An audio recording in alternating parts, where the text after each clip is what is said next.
CIA intelligence collection about Americans, chaos, and the Office of Security. Introduction. One of the main controversies raised by recent practices of the Central Intelligence Agency is the question of intelligence collection about Americans. Unlike the FBI, the CIA was intended to focus on foreign intelligence matters. Charges have been made, however, suggesting that the CIA spied on thousands of Americans and maintained files on many more, all in violation of its statutory charter. Senate Resolution 21, establishing the Select Committee, authorized inquiry into the extent of covert intelligence efforts against Americans and their legality under CIA's charter.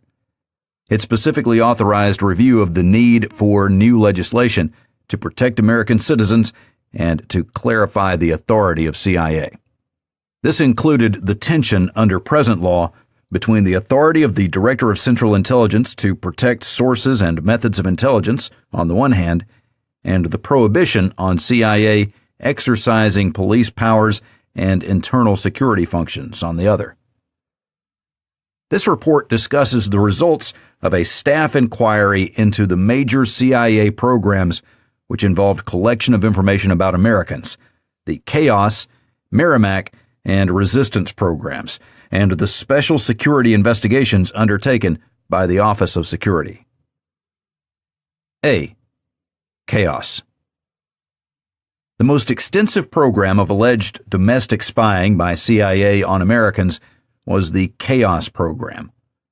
Chaos was the centerpiece of a major CIA effort begun in 1967 in response to White House pressure for intelligence about foreign influence upon American descent.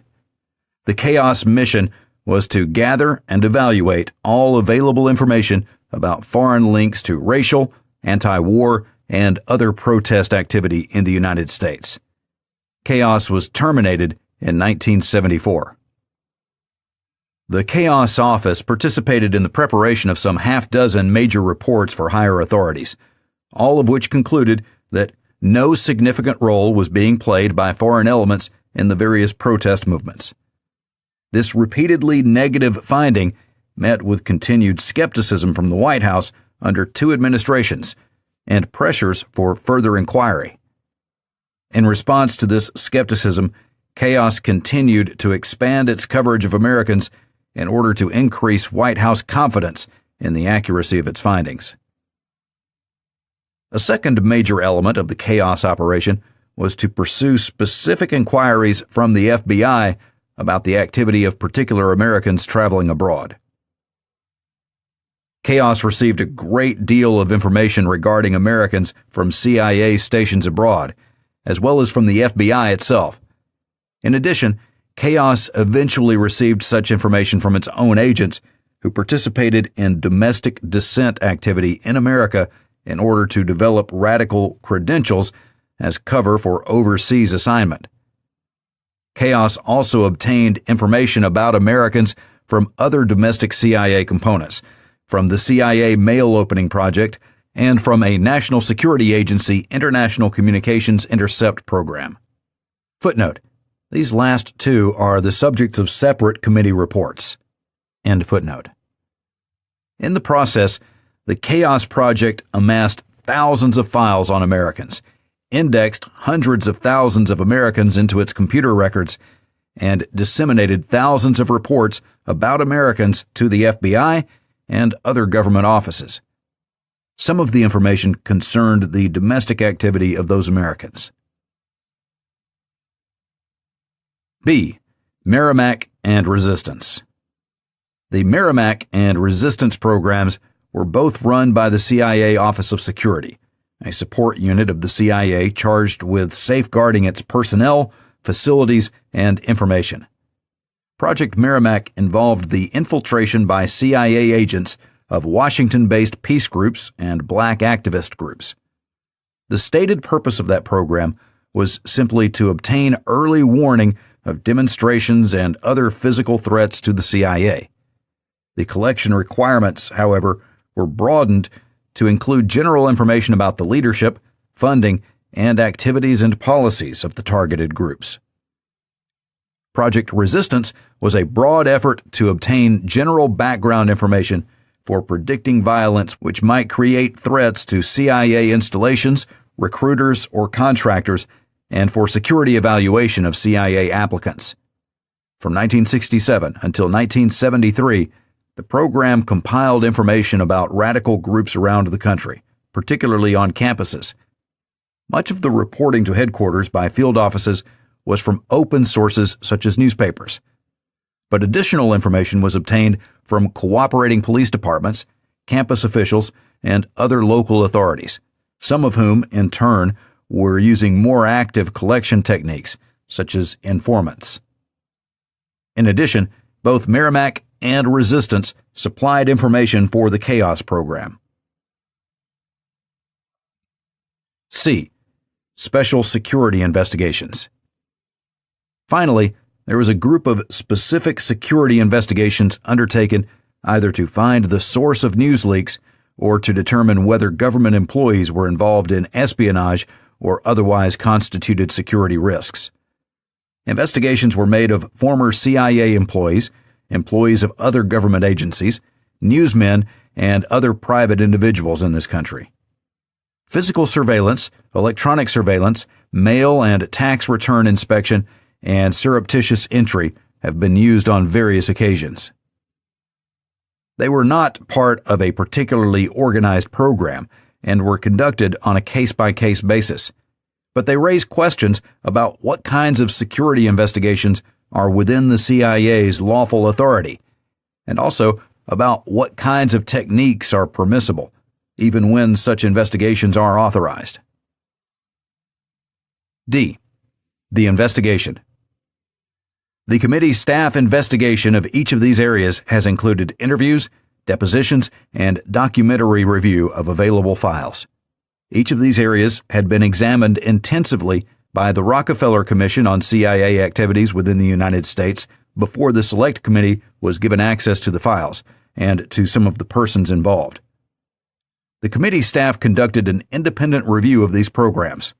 At the same time, an effort was made to avoid duplication of the extensive testimonial record already made by the Commission, and to take additional testimony only when necessary to clarify the record or to explore additional issues which arose. Hence, this report includes citation to both testimony given to the Select Committee and the Rockefeller Commission. Part 2 of this report reviews the evolution and operation of the Chaos program. Part 3 considers the questions which the history of chaos raises about future CIA programs. Part 4 reviews more briefly the Office of Security Programs and considers the questions which they raise.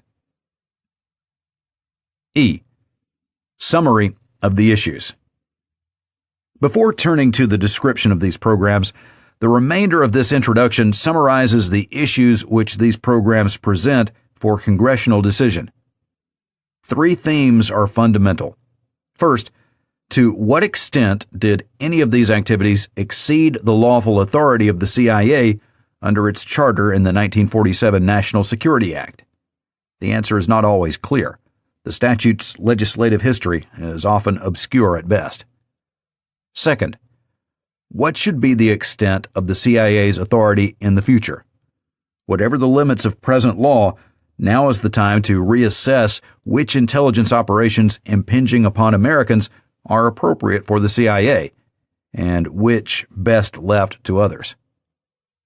Finally, in reviewing the Chaos program particularly, the Congress must look beyond judging past legality or reallocating functions among federal agencies.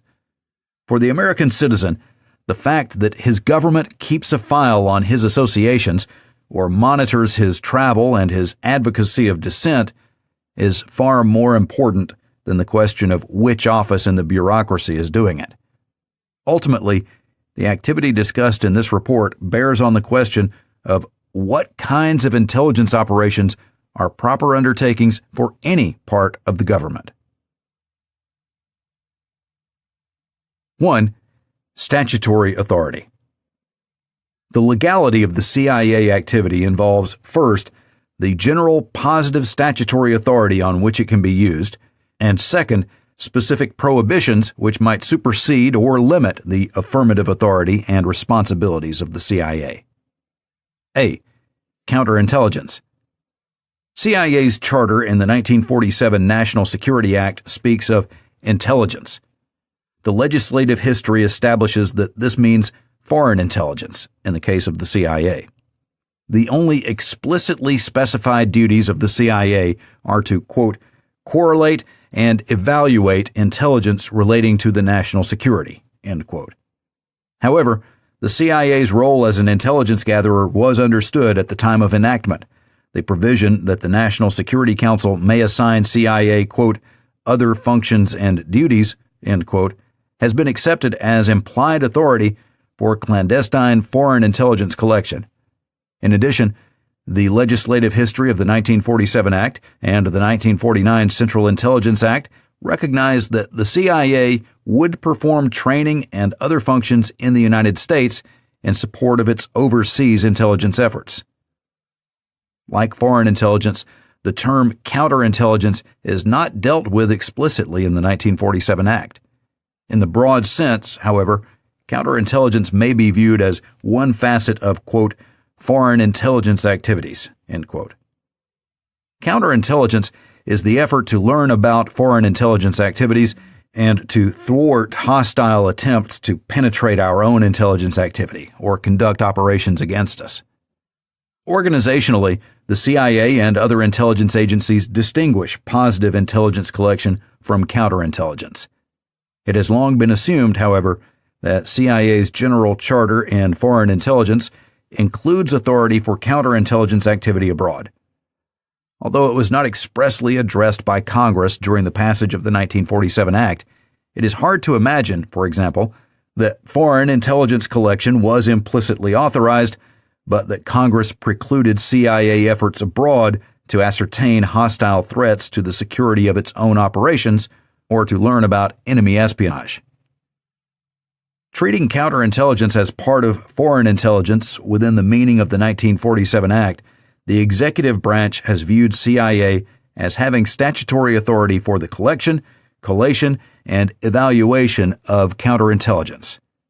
Pursuant to this authority, National Security Intelligence Directive 5 designated the Director of Central Intelligence to coordinate all counterintelligence abroad. Footnote: the National Security Intelligence Directives, or so-called NSCIDS, have been promulgated by the National Security Council to provide the basic organization and direction of the intelligence agencies within their statutory framework. End footnote. The directive defines counterintelligence comprehensively. B. Counterintelligence is defined as that intelligence activity with its resultant product devoted to destroying the effectiveness of inimical foreign intelligence activities and undertaken to protect the security of the nation and its personnel, information, and installations against espionage, sabotage, and subversion. Counterintelligence includes the process of procuring, developing, recording, and disseminating information concerning hostile clandestine activity and of penetrating, manipulating, or repressing individuals, groups, or organizations conducting such activity. Under this directive, the CIA was given primary responsibility for the conduct of counterintelligence operations abroad, and is also tasked with maintaining central counterintelligence files for the entire intelligence community. All agencies are directed to provide the CIA with any information appropriate for such a central file, and such material maintained by the CIA is to be, quote, collated and analyzed for appropriate dissemination. NSCID 5 does not purport to give the CIA authority to conduct counterintelligence activities in the United States. It is this directive regarding CIA's counterintelligence responsibility that the Director of Chaos testified was the authority for the program. He claimed that the mission of determining and reporting on the extent and nature of foreign links to American dissident protest activity was an assignment within the CIA's counterintelligence responsibility. B. Protecting sources and methods of intelligence. The Merrimack and resistance programs were premised on a more explicit provision of authority under the 1947 Act. The Act provides that, quote, the Director of Central Intelligence shall be responsible for protecting intelligence sources and methods from unauthorized disclosure, end quote. The responsibility is given to the Director of Central Intelligence rather than to the Central Intelligence Agency. However, the Office of Security within the agency has been the administrative arm to implement the Director's duty in this regard.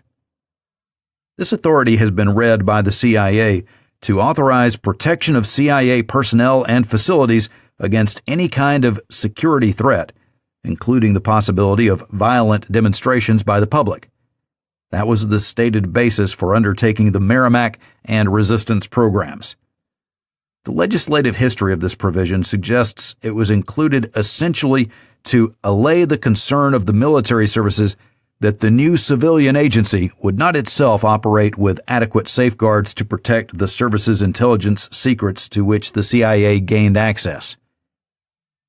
The individual special security investigations examined in this report were also justified by a claim of authority derived from the director's responsibility to protect intelligence, quote, sources and methods, end quote.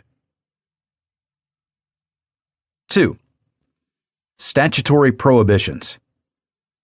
Juxtaposed to CIA's counterintelligence authority and the director's charge to protect sources and methods are specific constraints on the activity in which CIA may engage.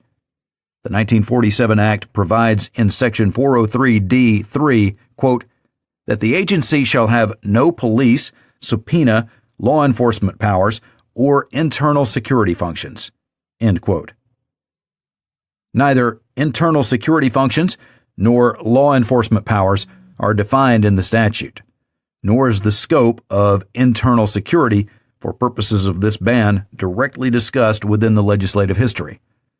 The legislative history, however, does reflect the public concern at the time that the CIA might become a secret police agency, an American Gestapo, spying on opponents of the government in power.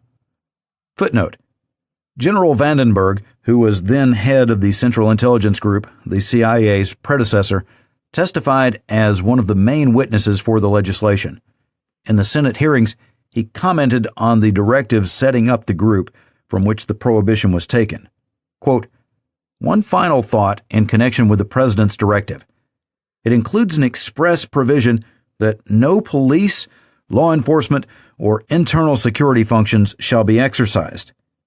These provisions are important, for they draw the lines very sharply between the CIG and the FBI. In addition, the prohibition against police powers or internal security functions will assure that the Central Intelligence Group can never become a Gestapo or security police. End quote.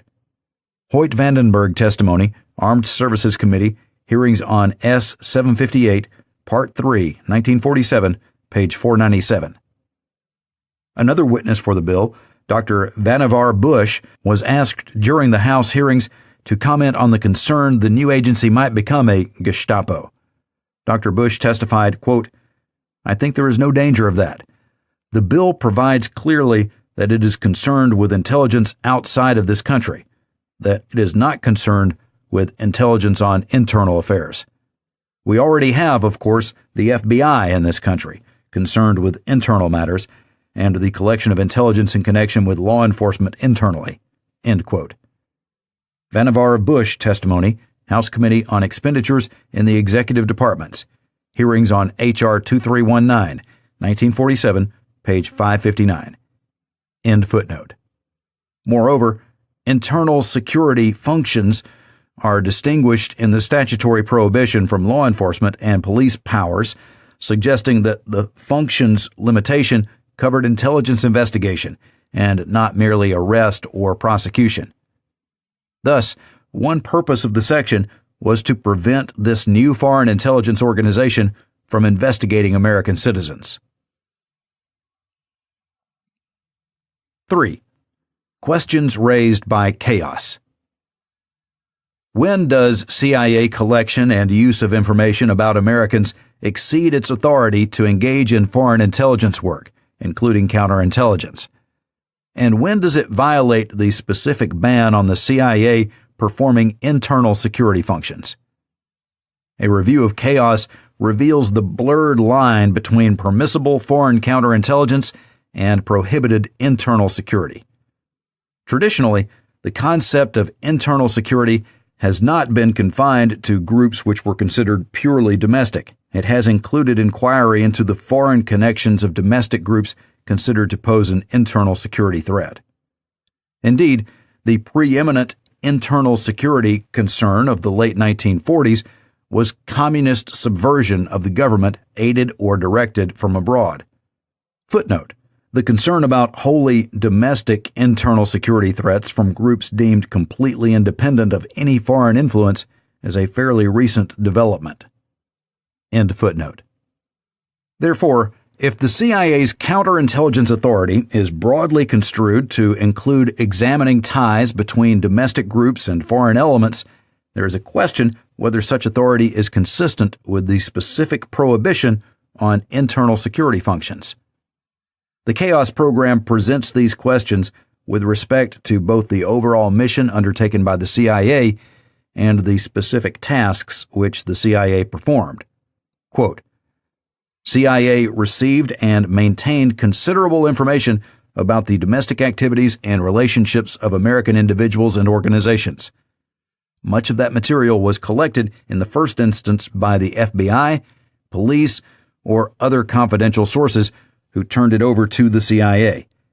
The agency maintained it in files on those persons and groups and made use of it in the chaos operation.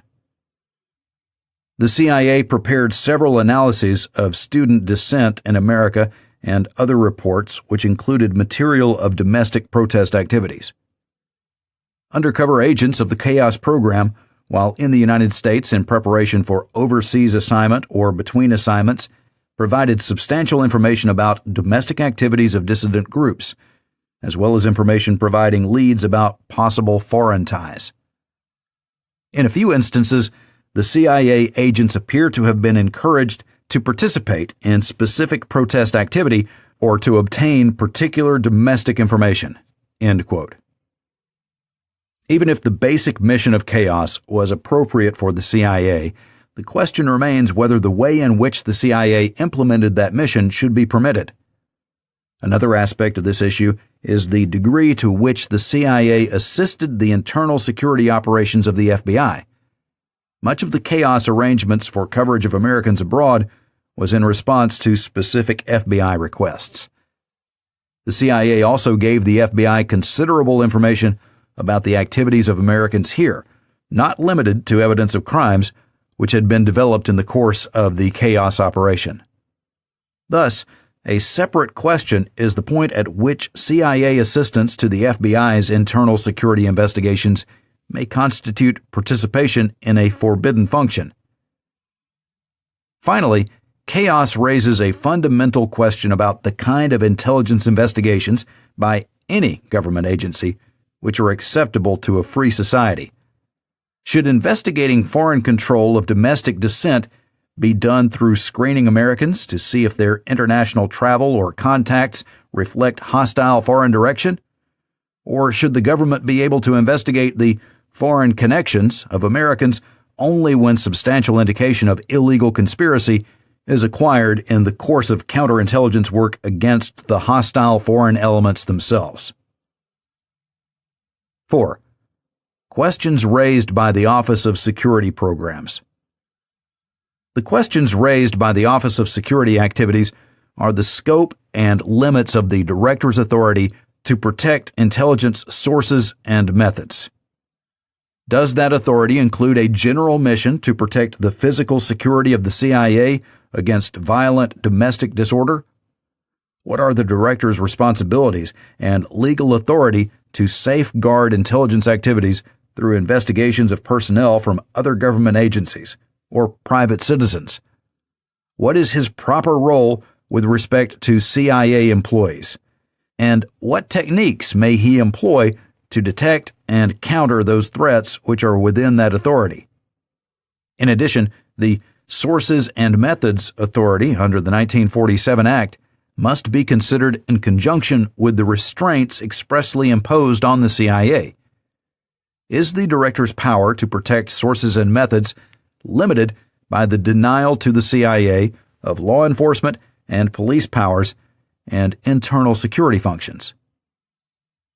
The Merrimack and resistance programs also raised the question of the relationship between the director's authority to protect sources and the prohibition on internal security functions. Neither were limited to gathering information of imminent demonstrations which threatened the CIA.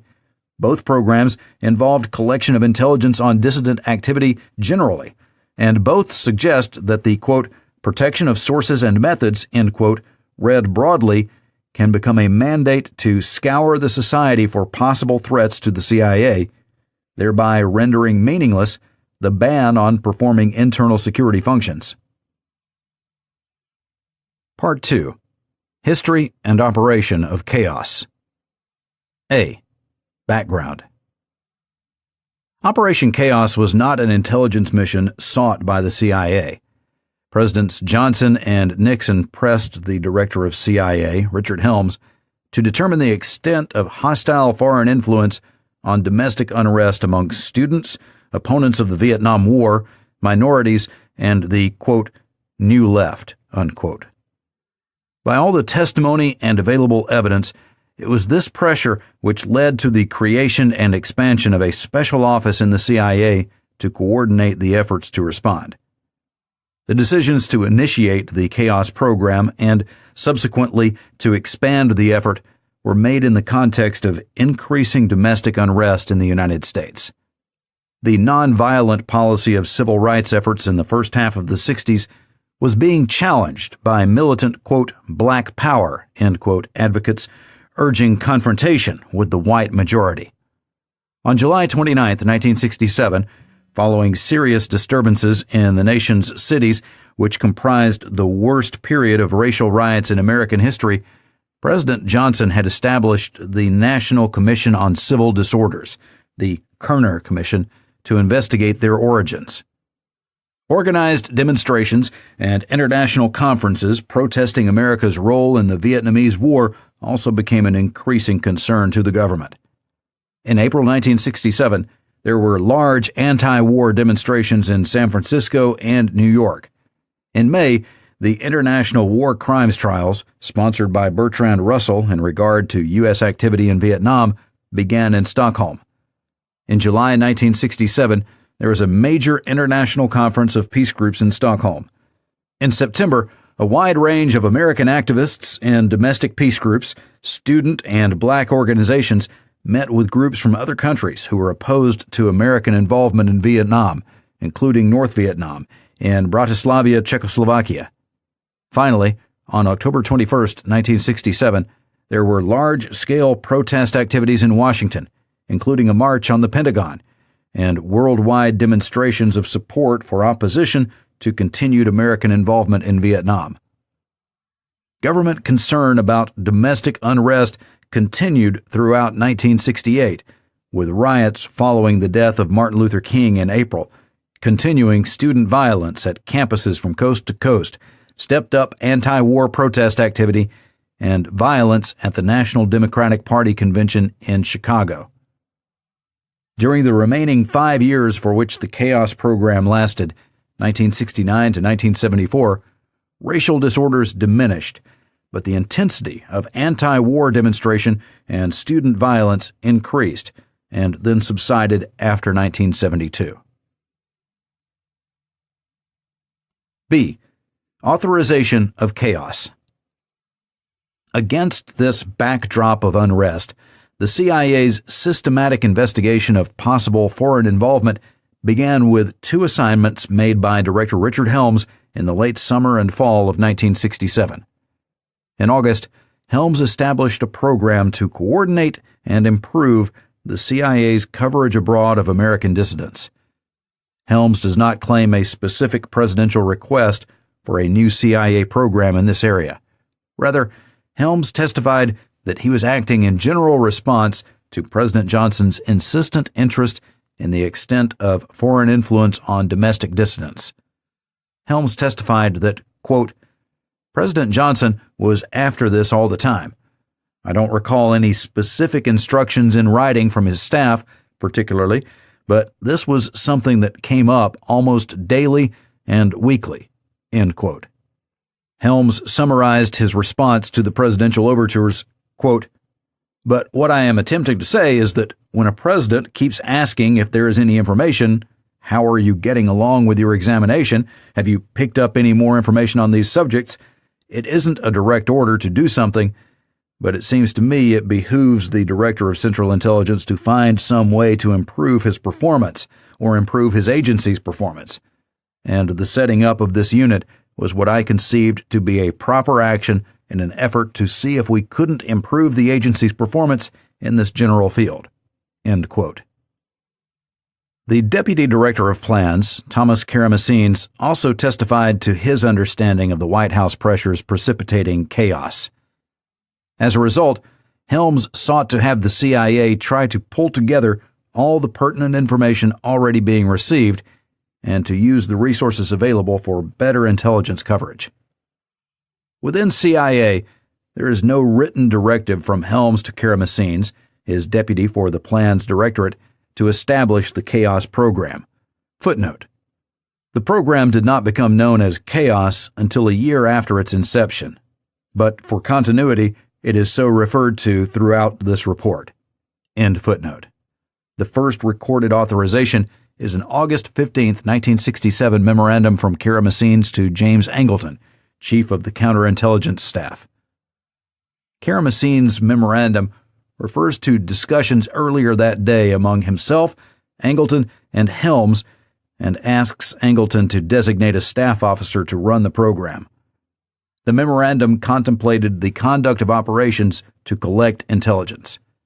It also acknowledged the program's, quote, domestic counterintelligence aspects, end quote, and the need for dissemination of the information obtained to domestic agencies. The memorandum requested, quote, B, the exclusive briefing of specific division chiefs and certain selected officers in each division on the aims and objectives of this intelligence collection program with definite domestic counterintelligence aspects. C, the establishment of some sort of system by Dick Ober, or whatever officer you select, for the orderly coordination of the operations to be conducted, with the responsibility for the actual conduct of the operations vested in the specific area divisions. D, the identification of a limited dissemination procedure which will afford these activities high operational security, while at the same time getting the information to the appropriate departments and agencies which have the responsibility domestically. End quote. Angleton chose Richard Ober to head what became the Special Operations Group within the Counterintelligence Staff. Ober had already been involved in a more limited inquiry into possible foreign links to American dissidents. In the beginning of 1967, Ramparts magazine had published an exposé of various CIA activities and relationships with private institutions in America. Ober had been investigating the possibility of ties between foreign intelligence services and persons associated with the magazine or their friends. He had begun to build a computerized file on dissident activities in America with some connection to the Ramparts organization. By the time he was given the more general chaos assignment in August 1967, Ober estimates he had indexed several hundred Americans and had created perhaps 50 actual files. However, there was no indication that the Ramparts inquiry was expected to lead to a larger investigation of American protest. Ober first sought to pull together the agency's holdings and information readily available here and abroad, which would be pertinent to his assigned inquiry. The scope of that inquiry had not been defined in Karamessines' August 15th memorandum, which was simply entitled, quote, Overseas Coverage of Subversive Student and Related Matters, end quote.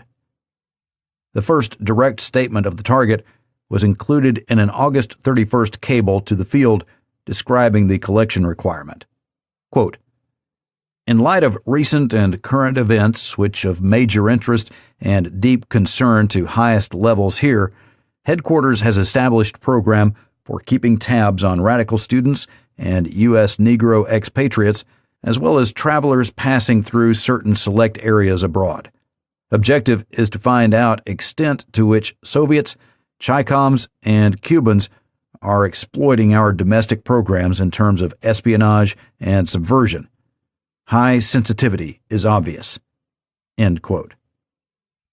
The cable also advised that a special reporting channel had been established with a cryptonym limiting distribution at headquarters of any traffic. The recipient chiefs of station were told to control knowledge of the program and the information collected, and to destroy the cable itself after reading. Cable distribution was to be limited at headquarters to the division chiefs controlling the station or base involved, Angleton and Karamessines or his deputy. C. The November 1967 Peace Movement Study.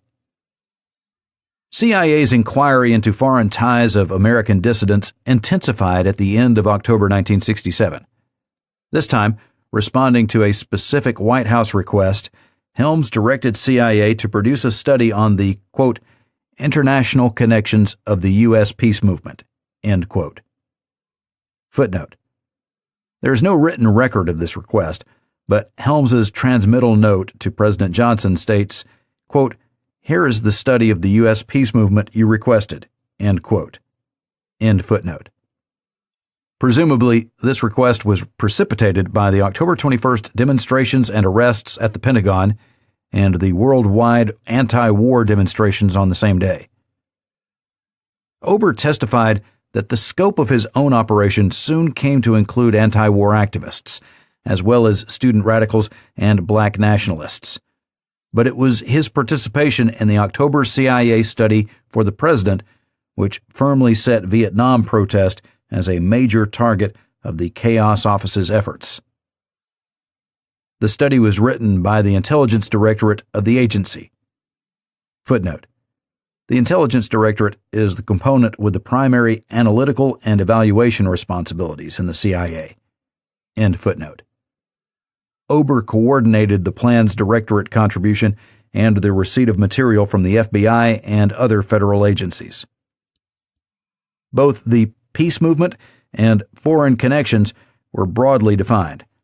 According to Ober's memorandum of his meeting with the Directorate of Intelligence officers in charge of the study, American organizations, quote, affiliated with the overall peace movement, end quote, as well as peace organizations themselves were to be included. Foreign connections were defined to include associations with the American Communist Party. With the approval of Angleton, Karamessines, and Helms, Ober sent a second reporting requirement to the stations, this time asking for information on foreign connections to the peace movement. The information was to be handled in another restricted channel separate from the one provided for responses to the August inquiry on radical students and black activists. The November 1967 cable to multiple addresses told the stations, quote, "Headquarters is participating in high-level interdepartmental survey of international connections of anti-Vietnam War movement in U.S. For purposes of this study, we are attempting to establish nature and extent of illegal and subversive connections that may exist between U.S. organizations or activists involved and Communist Front, or other anti-American and foreign elements abroad. Such connections might range from casual contacts based merely on mutual interest to closely controlled channels for party directives." End quote.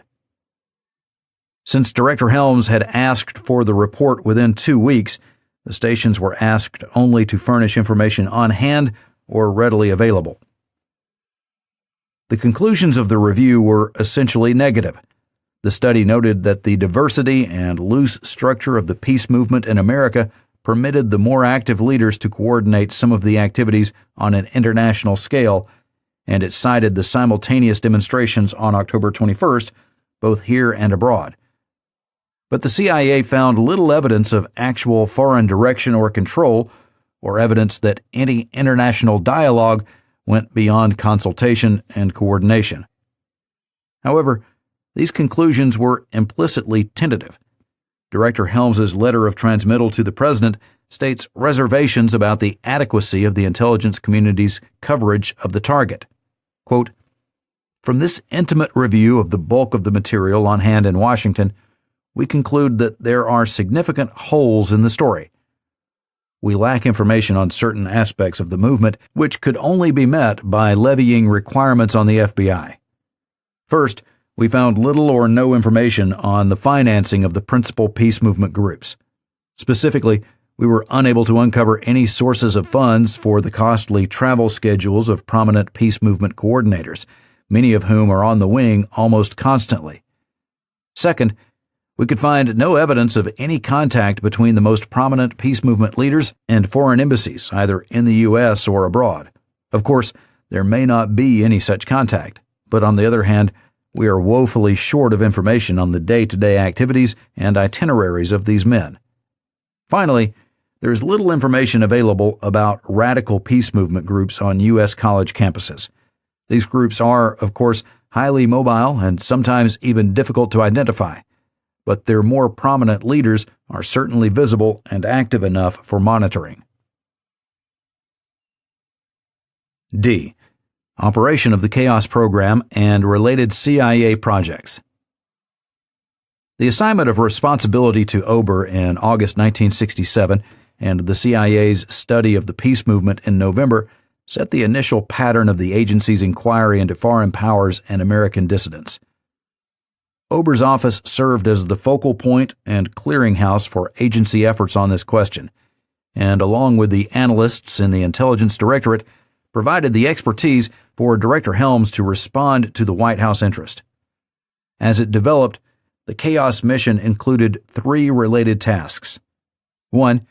To coordinate and expand CIA's own collection of relevant information and to obtain pertinent material from other government agencies. 2. To process, control, and retain the information as it became available. 3. To provide the results for dissemination by CIA to the White House, other high-level offices, and interested agencies. At the same time, Chaos performed a second role. It serviced the FBI's own requirements for information about foreign contacts and travel of Americans. Ober regarded responding to the Bureau's requests for coverage of Americans abroad as an accepted part of his responsibilities. 1. Gathering information. The 2 main sources of information received by Chaos were the CIA's stations abroad and the FBI at home. For example, the CIA received all of the FBI's reports on the American peace movement. The material received from the FBI included information about foreign travel, contacts, and communications of Americans. Much of it was simply information about individual activists or groups and their domestic activities. In many instances, FBI reports would contain both kinds of information. By June 1970, these FBI reports were pouring into Chaos at the rate of over 1,000 a month. The background information on individuals provided by the FBI served as a database of names and intelligence about the associations between different dissident elements. This background information could be used to develop leads and to understand the significance of reports directly relating to foreign contacts.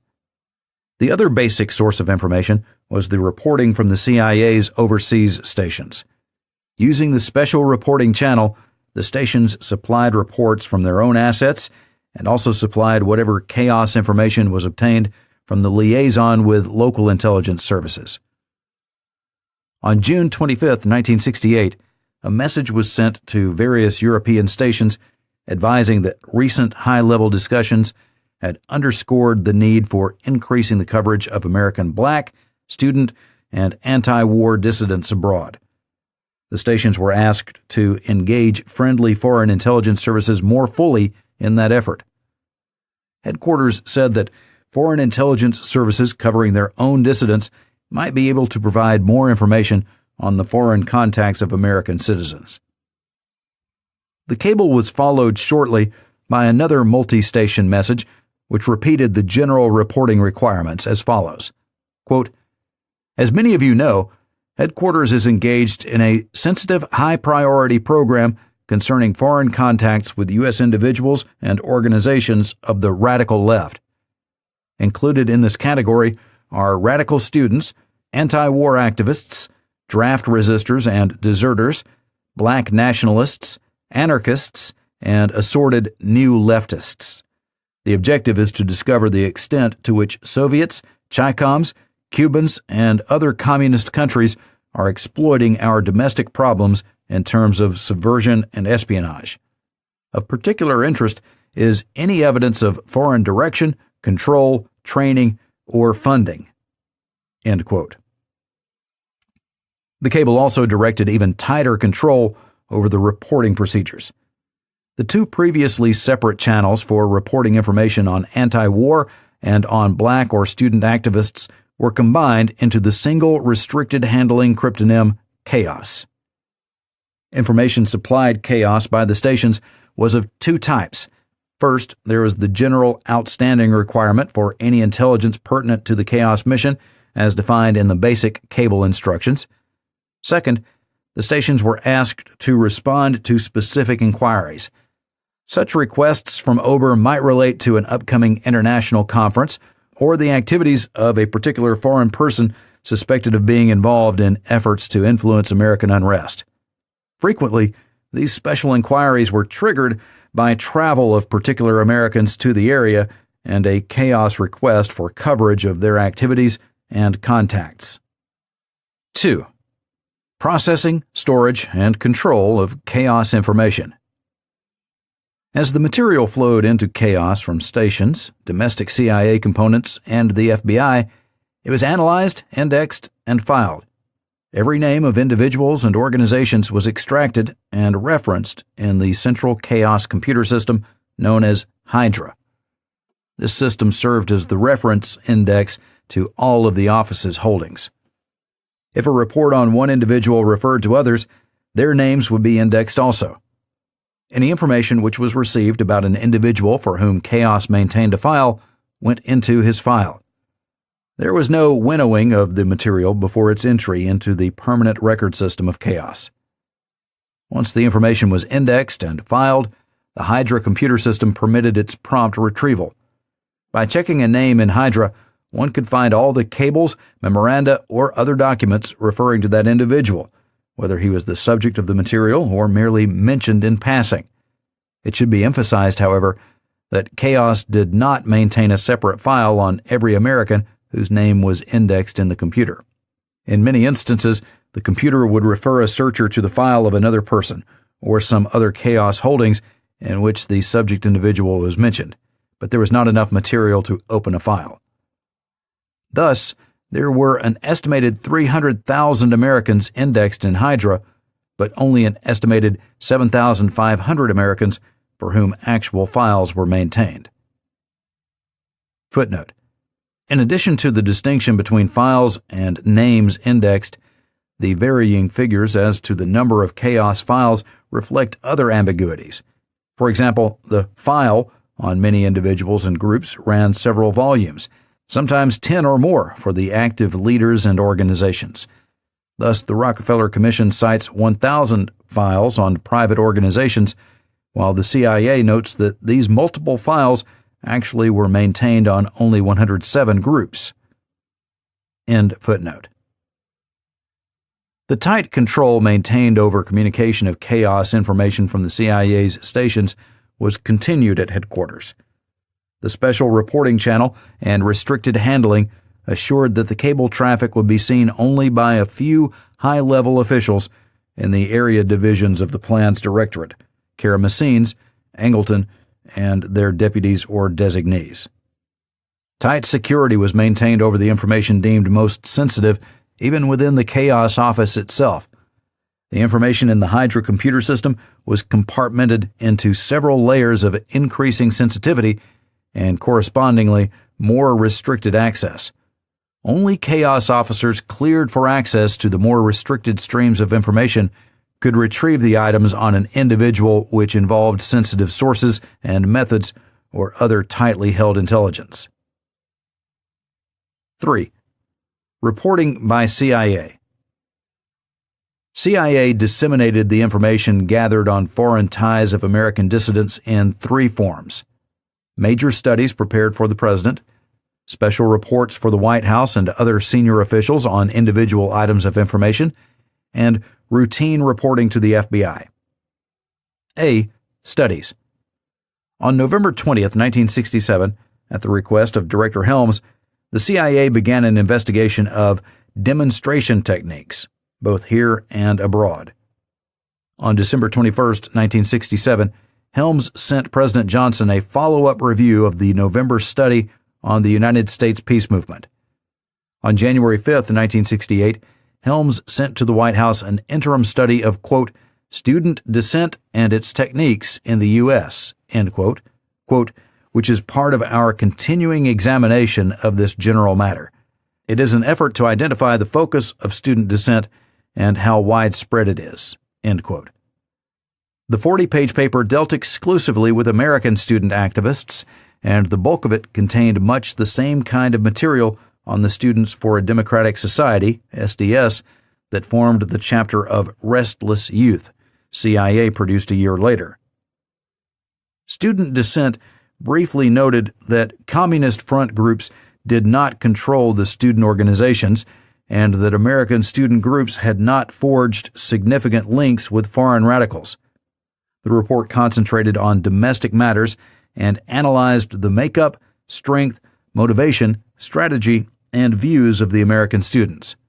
It concluded, for example, that, quote, except on the issue of selective service, the student community appears generally to support the administration more strongly than the population as a whole, end quote. The last analytical study prepared for President Johnson, Restless Youth, was finished in the fall of 1968. Restless Youth is a detailed sociological and political analysis of student unrest throughout the world. It found common sources of alienation and hostility to established institutions in many countries, but concluded that in each nation, student dissent was essentially homegrown and not stimulated by an international conspiracy. The version sent to the White House included a section on the SDS in the United States. Helms' cover memorandum to the president stated, quote, some time ago, you requested that I make occasional roundup reports on youth and student movements worldwide. Responding to this request, and guided by comments and suggestions from Walt Rostow, we have prepared the attached study. You will, of course, be aware of the particular sensitivity which attached to the fact that CIA has prepared a report on student activities both here and abroad, end quote. Helms did not testify that the White House had requested the section on domestic student protest. Rather, he said that since the White House had wanted a study of possible international orchestration of protest activity, it did not seem sensible to leave out the American scene, so it was included. The section on the United States was drawn largely from public sources. An updated, unabridged version was sent to Henry Kissinger for President Nixon in February of the following year. Helms stated his concern more explicitly in the transmittal letter for that version. Quote, herewith is a survey of student dissidents worldwide as requested by the President. In an effort to round out our discussion of this subject, we have included a section on American students. This is an area not within the charter of this agency, so I need not emphasize how extremely sensitive this makes the paper. Should anyone learn of its existence, it would prove most embarrassing for all concerned. End quote.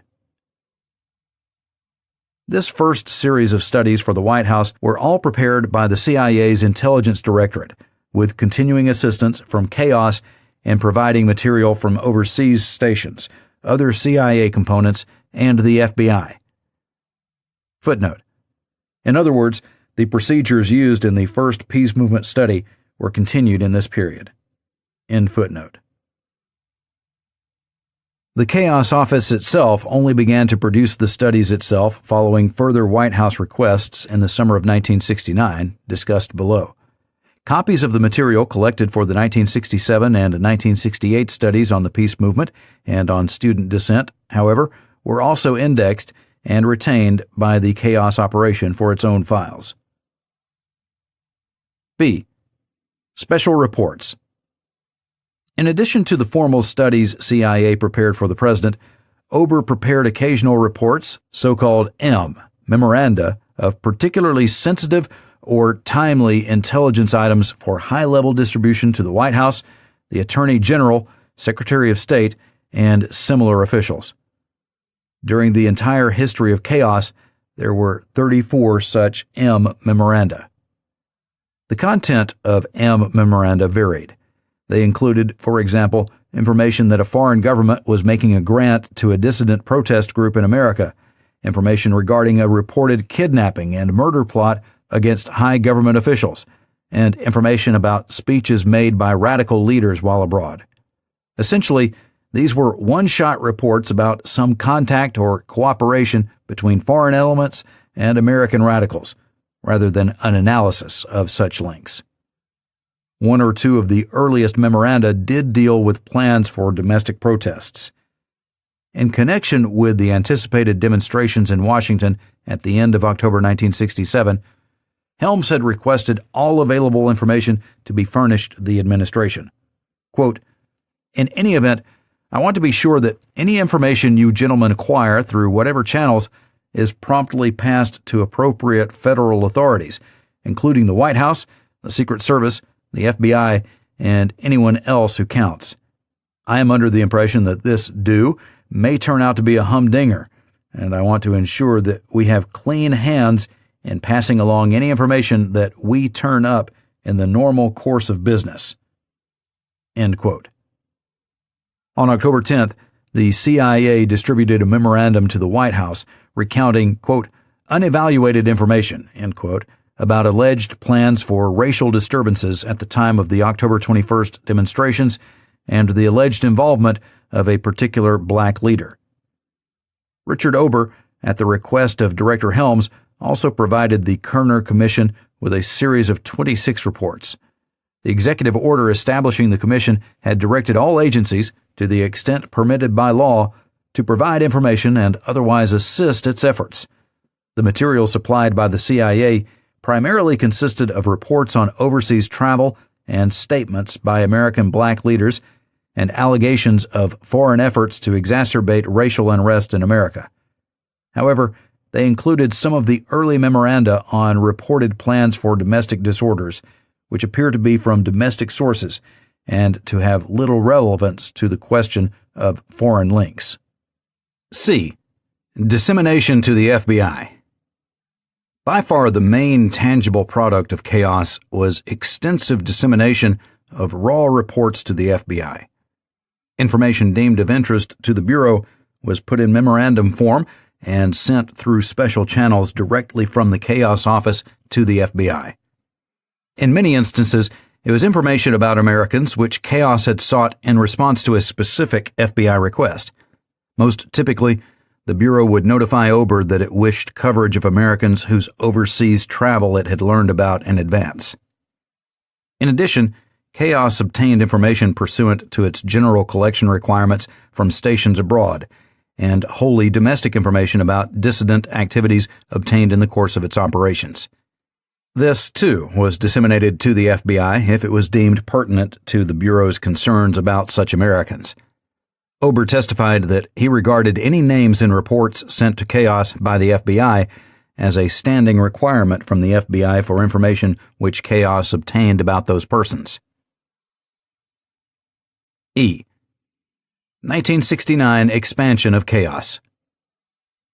The Chaos operation was expanded and given renewed impetus in 1969, when the new Nixon administration expressed the same concern about foreign influence on domestic unrest as had its predecessors. 1. The review of Chaos for the President. On June 20, 1969, Tom Houston, staff assistant to the President, asked the CIA for a review of its progress. Quote, "The President has directed that a report on foreign communist support of revolutionary protest movements in this country be prepared for his study. Support should be liberally construed to include all activities by foreign communists designed to encourage or assist revolutionary protest movements in the United States. On the basis of earlier reports submitted to the President on a more limited aspect of this problem, it appears that our present intelligence collection capabilities in this area may be inadequate." End quote. Houston asked for both a substantive review and a survey of the effectiveness of resources the CIA was employing and what gaps might exist, quote, "because of either inadequate resources or a low priority of attention," end quote. This study was the first one actually produced by the Chaos Office. The review was completed within 10 days. Deputy Director Cushman summarized the results in his letter of transmittal. Quote, 2. The information collected by this agency provides evidence of only a very limited amount of foreign communist assistance to revolutionary protest movements in the United States. There is very little reporting on communist assistance in the form of funding or training, and no evidence of communist direction or control of any United States revolutionary protest movement. The bulk of our information illustrates communist encouragement of these movements through propaganda methods. 3. Since the summer of 1967, this agency has been attempting to determine through its sources abroad whether or not there is any significant communist direction or assistance to revolutionary groups in the United States. We have been collaborating closely in this effort with the Federal Bureau of Investigation and disseminating information to it. Existing agency collection resources are being employed wherever feasible, and new sources are being sought through independent means as well as with the assistance of foreign intelligence services and the Federal Bureau of Investigation. Of course, the Katzenbach guidelines have inhibited our access to certain persons who might have information on efforts by communist intelligence services to exploit revolutionary groups in the United States. End quote. 2 additional studies were prepared by Chaos, which were essentially revisions of this 1969 review.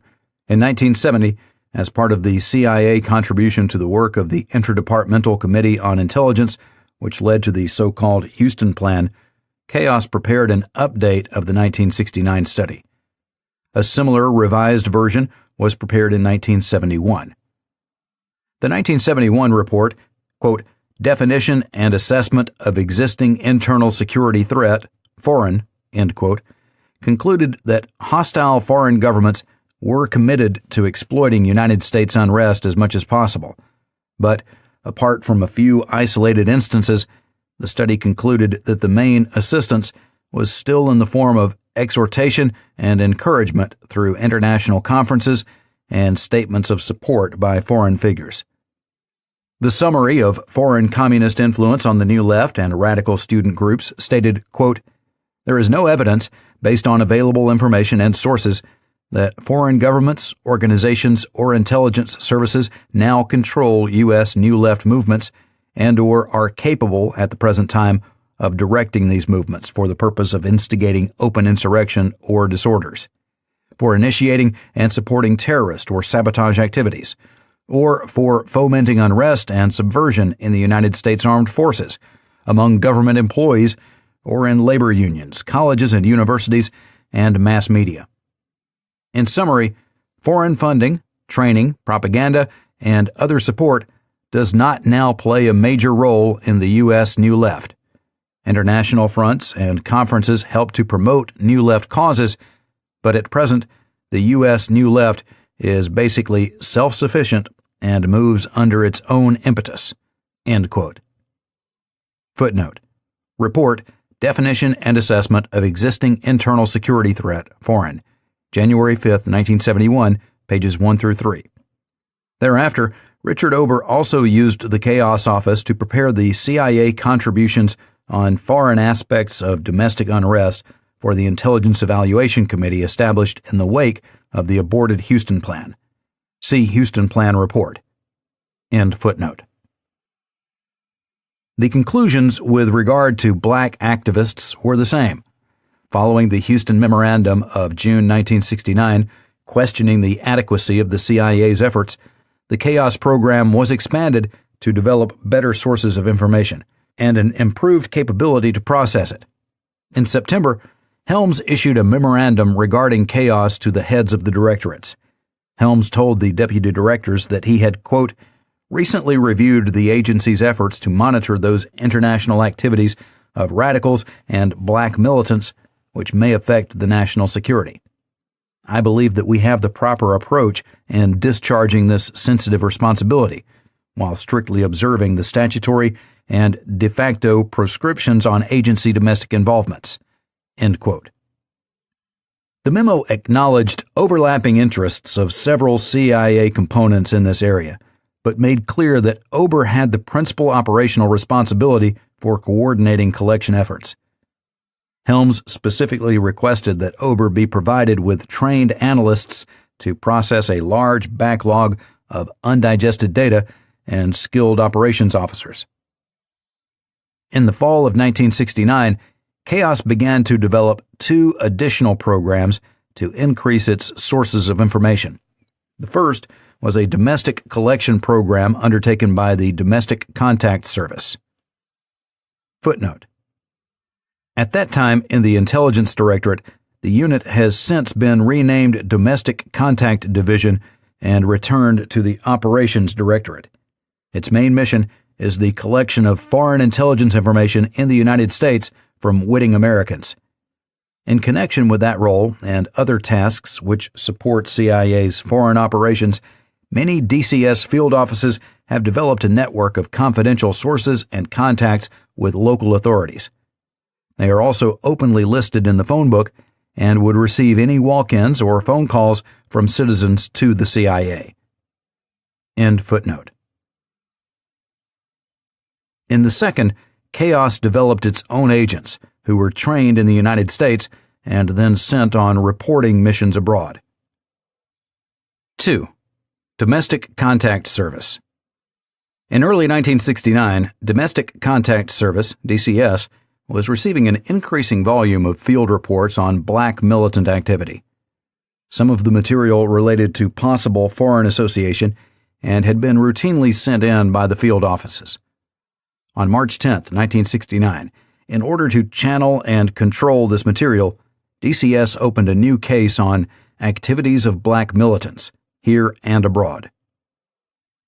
Because of references to foreign contacts, DCS sent some of the reports to the counterintelligence staff, and they were routed to Ober, who sought additional material. In October 1969, Ober formally briefed DCS officials. A subsequent memorandum to DCS field offices, jointly drafted by DCS and Chaos representatives, expanded projects to the same 5 subject categories used by Chaos: black militants, radical youth groups, radical underground press, anti-war groups, and deserter draft resistor movements. The directive advised that, quote, CI's interest is primarily to ascertain the details, if any, of any foreign involvement, support, guidance, training, funding, or exploitation of above groups and movements, particularly through coverage of foreign travel, contacts, and activities of the Americans involved. End quote. Over 200 reports and other items were supplied by DCS to Chaos between 1969 and 1973. Much of the material included information relating to foreign contacts of Americans.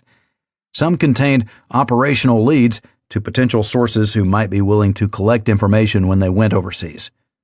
Other items consisted largely of information about domestic organization and activity. DCS officials thought they were expected to supply domestic information about dissidents for use as background data, as well as any leads to foreign connections. There is no express reference to a domestic information collection requirement in the directive sent to DCS field offices in December 1969.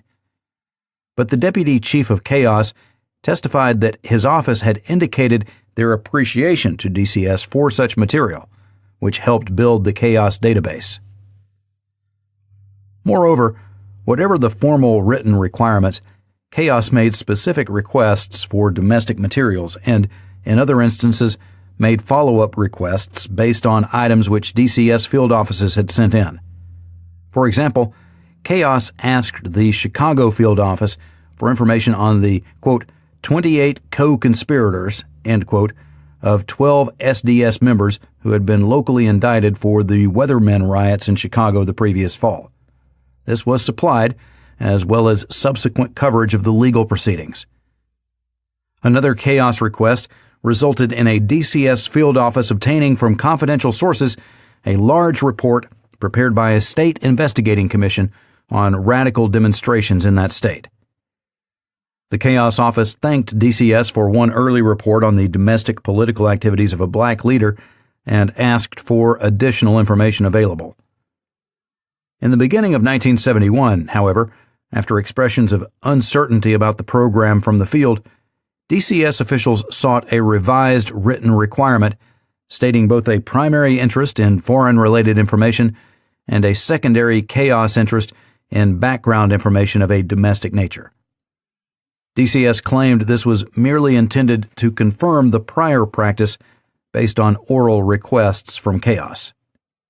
Quote, "The draft directive stated that the second type of information concerns the activities of U.S. radical groups, but does not contain any obvious foreign implications. Such information is considered of primary interest to the FBI under its domestic security charter. DCS, however, has been directed to collect both types of information, with the emphasis on that pertaining to foreign involvement." End quote. Ober refused to approve the new directive. As a result, DCS closed the old case and opened a new one under a narrower directive. DCS reporting was to be, quote, "focused exclusively upon the collection of information suggesting foreign involvement in U.S. radical activities." End quote. Purely domestic information was to be passed locally to the FBI. Though nowhere near as voluminous as domestic reports received by chaos from the FBI, the DCS material was one of the main additional sources of domestic intelligence in the chaos files. 3. Chaos agents. The other main source of domestic intelligence about Americans which went into chaos files came from agents being run by the Chaos Project and a few from a related foreign intelligence operation run in close coordination with chaos. The effort to develop assets targeted fully on chaos information began right after the White House review of the agency's chaos effort in the fall of 1969. Previously, overseas reporting had come from assets already working for the various stations on other assignments. Those station assets continued to supply chaos information even after Ober obtained his own agent program. Over 40 potential recruits were evaluated. About half of these were referred by the FBI, for whom they had already worked. Most of those referred by the FBI ultimately were used on a single assignment. 7 recruits developed unilaterally by the CIA also were used as chaos agents. Footnote: Charles Marcule's testimony, Rockefeller Commission, March 10, 1975, pages 1538 through 1545. For security reasons, the chaos agent case officer testified as Charles Marcules. End footnote. Chaos agents participated in radical activity here as part of their preparation for assignment overseas. In the process, they supplied detailed information on domestic activities of Americans. While here, the agents spent at least several weeks, and in some cases much longer, immersed in the radical community. This not only enhanced their radical credentials and increased their familiarity with persons and groups they might be reporting on from abroad, it also afforded their case officer with an opportunity to train them, assess their progress, test the possibility they were a plant, and evaluate how chaos could best use them abroad. This was done by extensive debriefing of the agents on a periodic basis. According to Marcules, the agents in training were asked to report to him in detail on their activities, persons with whom they had been meeting, and so forth. In all of these instances, the information about individuals and dissident groups, the plans and policies of the organizations, and other domestic information, as well as any leads to possible foreign connections, went not only into the case file of the agent in training, but also into the general chaos files on those individuals and groups. 4. Project 2. A separate intelligence project, which also involved the use of radical credentials by American agents, furnished chaos with additional information about American dissidents. Project 2 was developed in 1969 and implemented in 1970 by a particular area division at CIA. It was designed ultimately to penetrate certain foreign intelligence targets through these agents, or to have them spot others who could accomplish such infiltration. Most of the assets developed their leftist coloration by entering universities in the United States after an initial period of basic agent training. When in school, they participated in the radical community. While preparing for their future assignments, the agents filed detailed reports and were also debriefed by their case officer. In the process, they provided considerable information on their associates, dissident organizations, demonstration plans, and sometimes personal information. One asset submitted a 60-page report for a 3-week period, which included detailed information on demonstrations, group meetings, and general accounts of such activity as women's liberation efforts in the area. From the outset, the project's potential usefulness to chaos was recognized. All of the agents' reports and debriefing contact reports were provided to chaos for its files. Once abroad on their basic intelligence mission, moreover, the Project 2 agents were explicitly directed to acquire chaos information as well. One memorandum regarding the overseas assignment of a Project 2 agent stated, quote, "His mission will be to spot, assess, and develop leftists in the Maoist spectrum. He will also report on chaos developments in the target country." End quote.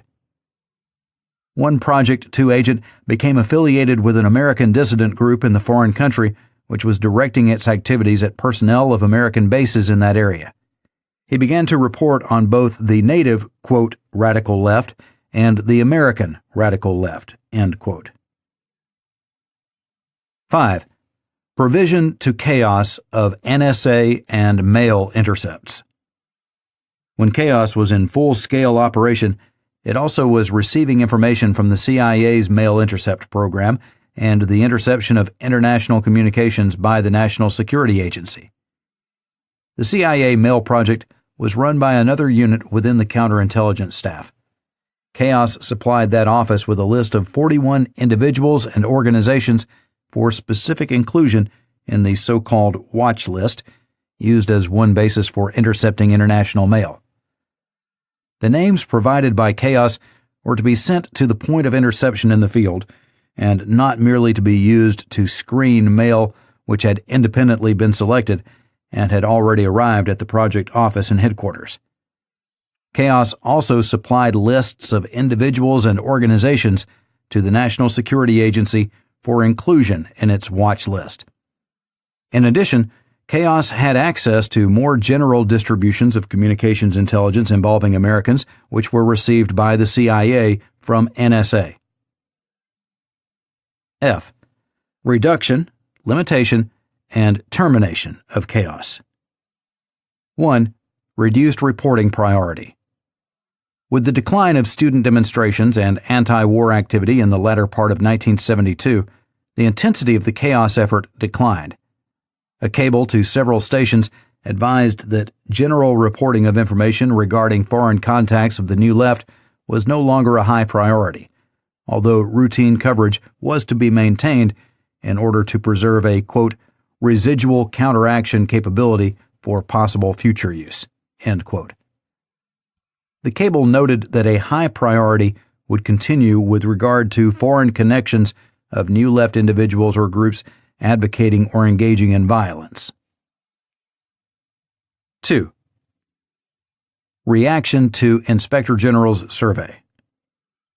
At the end of 1972, the Chaos program was subject to a high-level review. In the fall of 1972, an Inspector General survey of overseas stations for a particular region raised questions about Chaos. The survey team was not permitted to review specific Chaos files and operations, either in the field or at headquarters. However, questions voiced to the team by station personnel in several countries resulted in a separate memorandum from the Inspector General, William Breaux, to the Executive Director. Bro summarized the policy concerns expressed about chaos. Quote, "Even though there is a general belief that CIA involvement is directed primarily at foreign manipulation and subversive exploitation of U.S. citizens, we also encountered general concern over what appeared to constitute a monitoring of the political views and activities of Americans not known to be or suspected of being in espionage.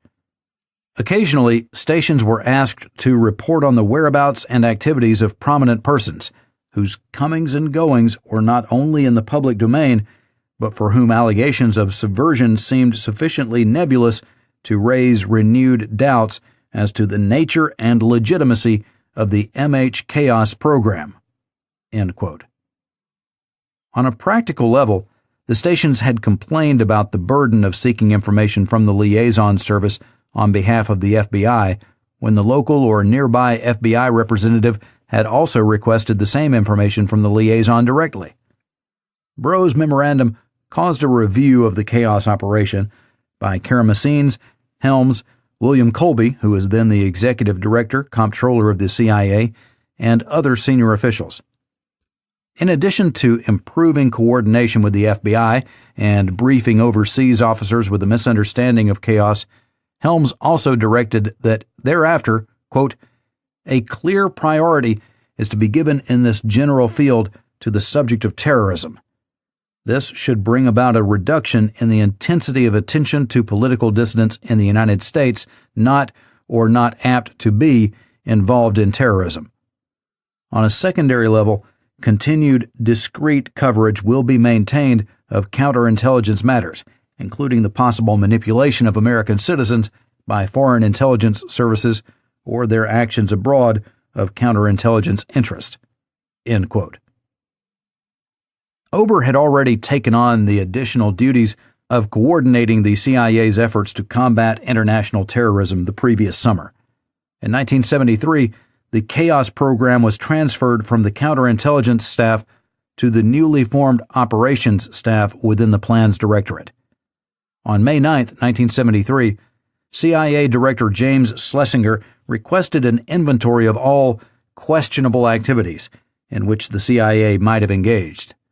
One such activity on which reports were sent to the director was chaos.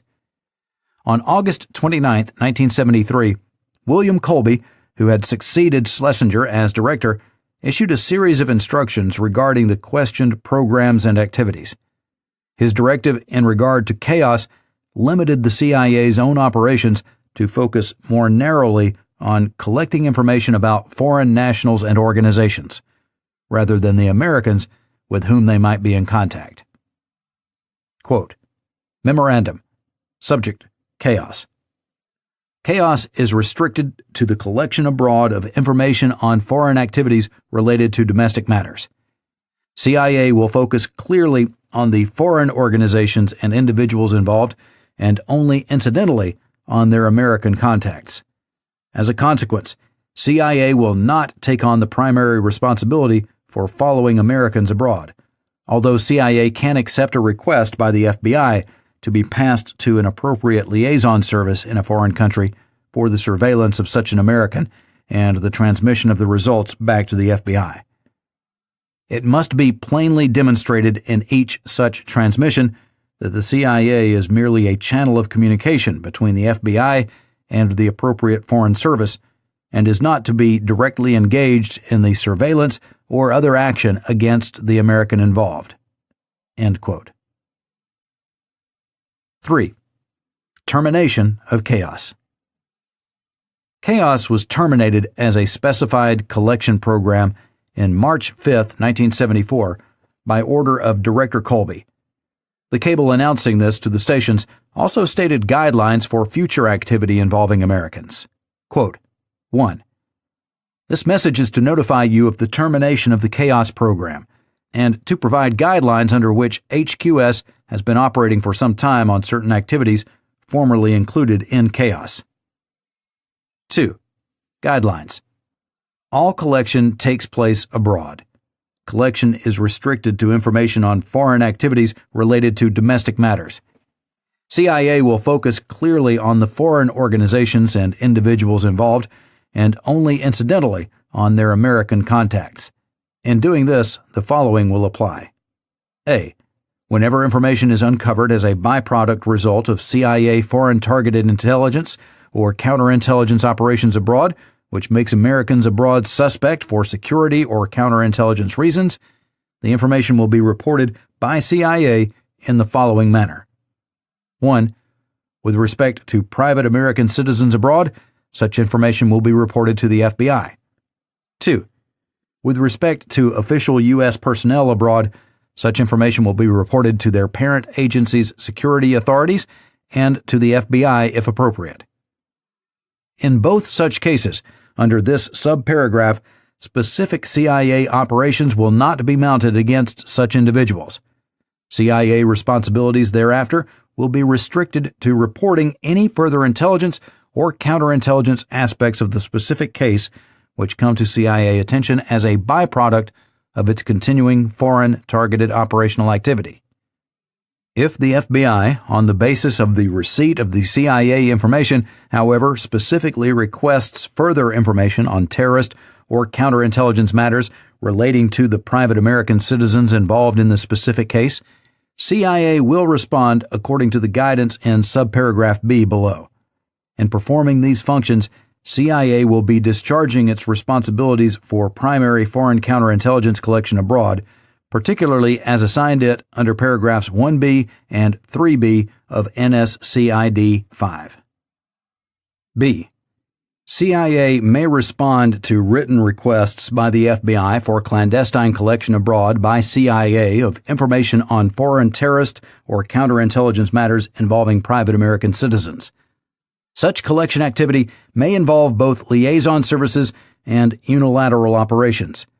In the case of liaison services, whenever feasible, it should be plainly demonstrated in the transmission of the request to such liaison services that CIA is acting as a channel of communication between the FBI and the appropriate foreign service.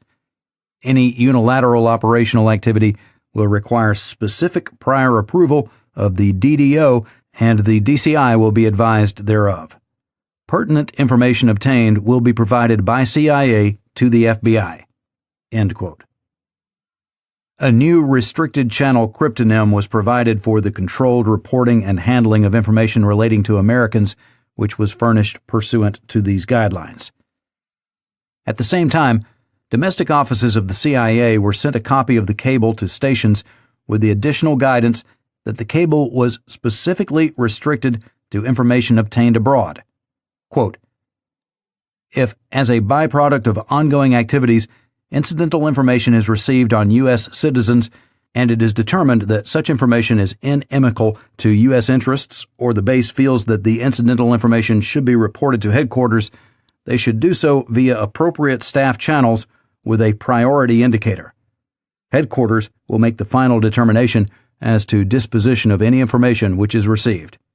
End quote.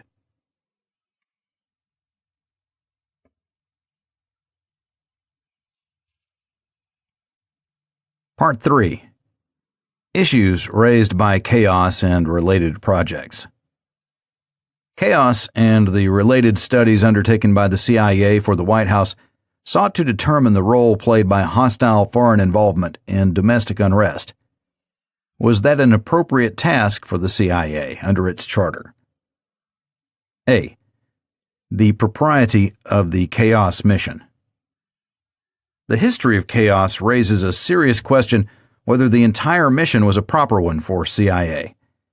The inquiry into links between American dissidents and foreign elements inevitably involved the agency not only in foreign intelligence, but also in examining domestic affairs outside of its foreign intelligence jurisdiction, and, at the least, treading close to prohibited internal security functions. Of course, the mission required foreign intelligence about the efforts of hostile governments or foreign groups, but it also involved acquiring and using information about the American dissidents and their activities. In order to detect and understand connections between foreign elements and the Americans, the CIA felt that it had to examine both sides of the connection, the foreign and the domestic. As Ober put it, quote, Obviously, if you're talking about links between the foreign individuals or groups, or people or groups in the United States, to understand any link, you need some information on either end, so that a degree of information would have to be maintained against which you could measure your foreign information and understand whether it is relevant or not. End quote.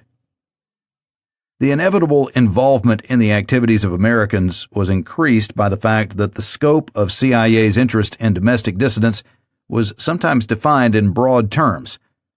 While the emphasis was clearly placed on evidence of direct foreign funding or control, both the requested reporting and the studies provided for the president covered a much broader range of foreign connections. As a result, chaos screened a wide range of individuals and groups. For example, the CIA asked stations providing information for the 1967 study of the peace movement to report on subversive connections between Americans and foreign elements, but then explained that, quote, such connections might range from casual contacts based merely on mutual interest to closely controlled channels for party directives. In that context, subversive connections to be reported meant no more than a possible basis for foreign powers to develop actual control or direction at some point in the future. Similarly, the White House request in the summer of 1969 for a study of foreign communist support to American protest groups directed that, quote, support should be liberally construed to include, end quote, encouragement by communist countries, as well as assistance. Thus, mere expressions of sympathy and approval conveyed to an American group would constitute a foreign link and make the group a subject of the chaos examination of foreign influence. In the fall of 1969, anticipating a new worldwide peace offensive, Chaos asked stations to report on, quote, any foreign support, inspiration, and or guidance, end quote, to such activities in the United States. The studies produced by CIA on the peace movement, black activist groups, and the New Left included the efforts of foreign governments to exploit or stimulate unrest through propaganda and expressions of support. In the case of the peace movement, they also discussed international coordination of anti-war activity in various countries. The attempt to ascertain and evaluate foreign links, so broadly defined, required more than background information on a few individuals suspected of actually being agents directed by a hostile power. In a period when there was considerable international communication and travel involving American dissidents, a study of foreign links, which included expressions of common concern, contact at conferences, or encouragement, came necessarily to include a substantial segment of the more militant protest groups in America. Moreover, the CIA examined domestic dissident activity not only to determine the extent of foreign contacts, but also to evaluate the impact they had in the domestic arena. Isolated reports of training, directions, and limited financial assistance provided to American dissidents by hostile foreign governments were found. Instances of mutual encouragement and international coordination were far more numerous. The studies prepared by the CIA sought to weigh the significance of such instances in the context of the domestic sources of support for the American dissident movements in order to portray accurately the role played by foreign influence. This was the theory on which Helms and the Directorate of Intelligence justified including the study by CIA of American student protest. Acknowledging that analysis of American student groups was sensitive, they felt that one could not test the proposition that there was an underlying international conspiracy manipulating the students in each country without examining the origins and nature of the student protests here. Yet Helms contemporaneously indicated his understanding that the section of the Restless Youth report by CIA analyzing American student unrest was beyond the CIA's authority. Thus, whether or not the primary interest of the Chaos Mission is characterized as foreign intelligence, the very nature of the inquiry can be said to have taken the agency into domestic matters as well. The ultimate objective transcended any effort to limit CIA's role to foreign intelligence.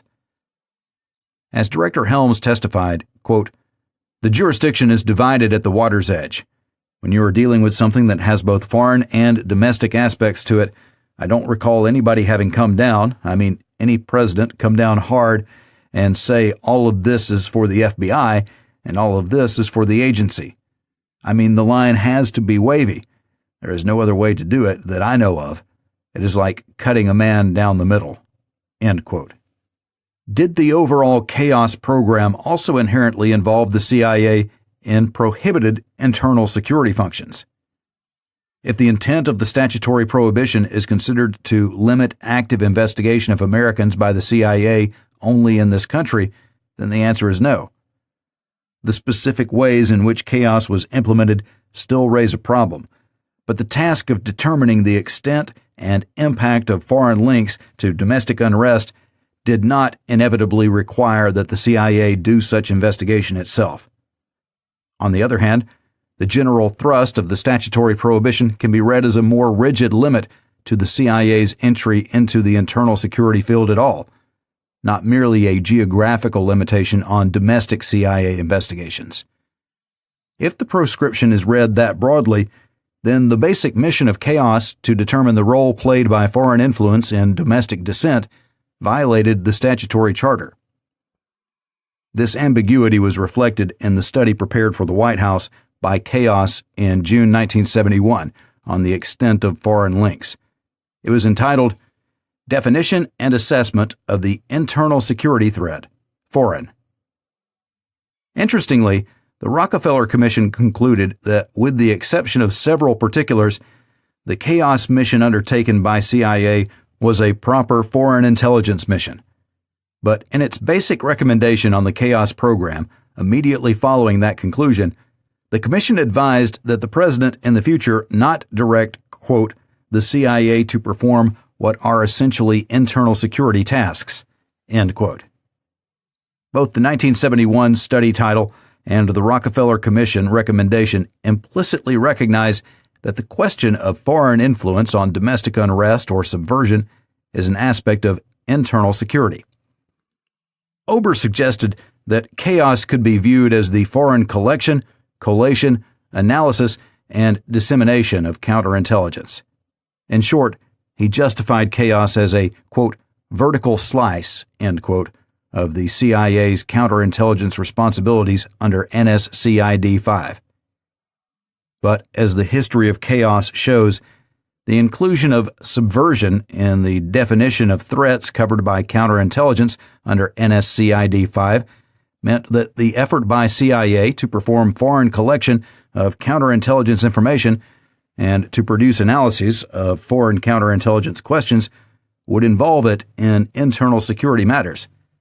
Therefore, to the extent the specific prohibition of the statute applied, it superseded any general implied authority for counterintelligence work upon which NSCID 5 was predicated. Whether or not the overall chaos program was proper under the CIA charter, the ways in which the project was implemented raise further questions about the limit of the CIA's authority to gather information about Americans. B. Domestic intelligence collection. To what extent was the CIA involved in improper domestic intelligence collection? In any ordinary sense of the word, the CIA had collected a great deal of information in the United States about Americans, which was systematically maintained in files on those persons and used in the chaos program. The manner in which the CIA had acquired that information, however, varied considerably. Most of it was received from the FBI, partly in response to traces and general requests from the CIA, and partly through disseminations made routinely by the Bureau. The CIA's own acquisition of information about dissident Americans in this country involved the reports by the Domestic Contacts Services, the Chaos and Project 2 agents, and by the Office of Security sources in the Merrimack and Resistance programs. 1. Domestic Contact Service. The basic formal policy of the DCS aid to chaos precluded active collection efforts by the field offices. Information was to be accepted if volunteered in the course of other duties, or sent in if it was available in the local public media. As a practical matter, however, information was provided by local officials or other confidential sources who became alerted to the field office's interest in such material, and some of that information was obtained through local informants or undercover agents of police intelligence units.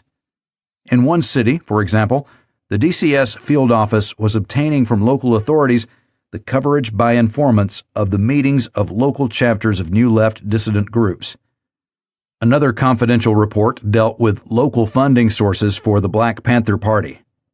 Thus, CIA's passive receipt sometimes was simply one step removed from active covert collection efforts by other public agencies. Footnote. In addition, as already noted, DCS pursued follow-up requests from Chaos for specific information with its local sources. End footnote. The DCS involvement in Chaos was questionable, even as to leads about foreign travel or possible contacts of Americans. The essential aspect was the intentional acquisition here by CIA of information about the political activities and associations of Americans. The argument such material was useful background for a foreign intelligence project does not answer the basic question of whether the CIA should leave such intelligence gathering here about Americans to other federal agencies, if indeed such information should be collected at all. 2. Domestic reporting by CIA agents.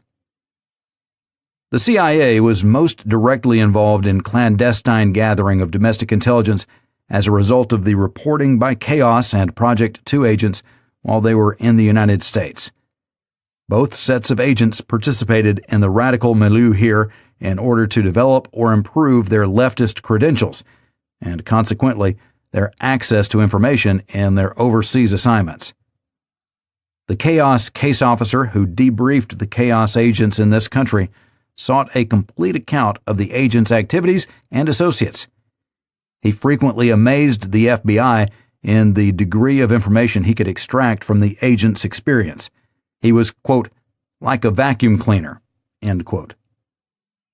Since the extensive debriefings about their associates in the United States served a variety of training, assessment, and counterintelligence purposes, any information reported to the CIA in the process can be viewed as the byproduct of overseas operations. At times, however, the Chaos Agent Program, and to a lesser extent Project 2, went beyond incidental collection. A. Chaos Agents. Generally, the Chaos agents under development were not directed to acquire information about particular targets, but the case officer would sometimes put specific questions to them, asking what they had learned about particular persons or events. Sometimes the questions had been provided by the FBI. Ober agreed that an agent trying to perform well would thereby be sensitized and implicitly directed toward obtaining information on those subjects or persons when he returned to the radical community.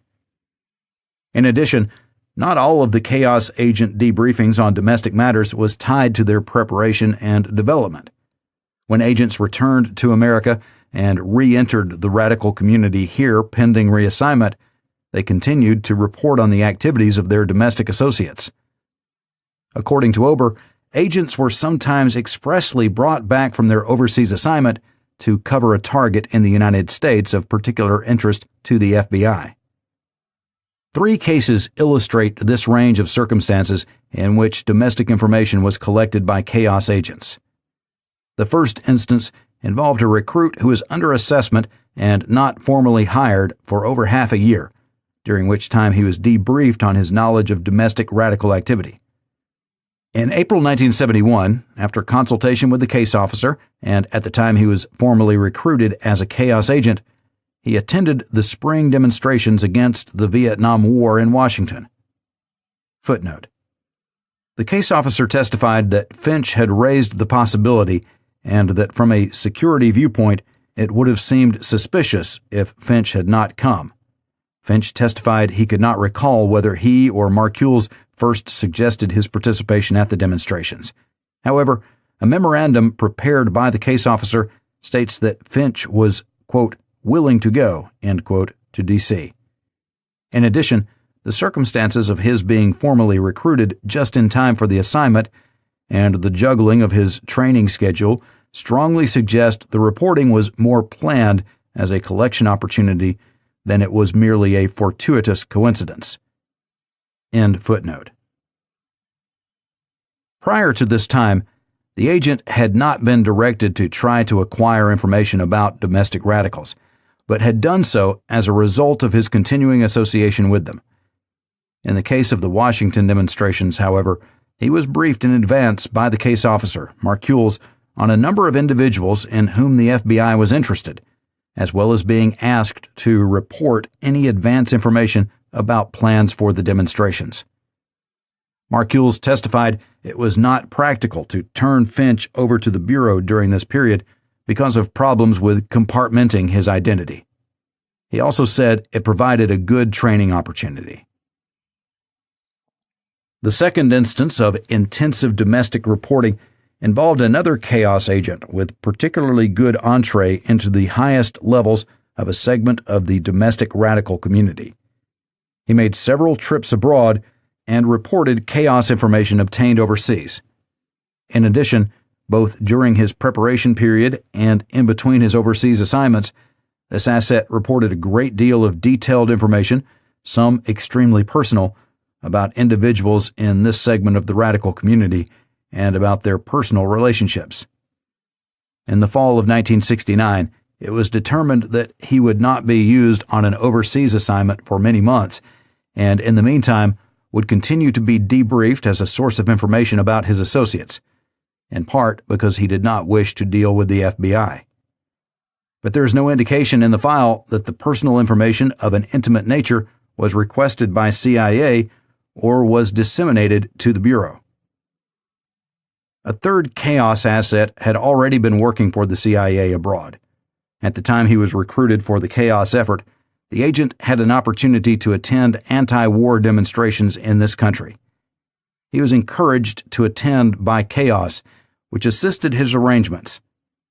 The agent attended a series of activities in the United States and was debriefed extensively.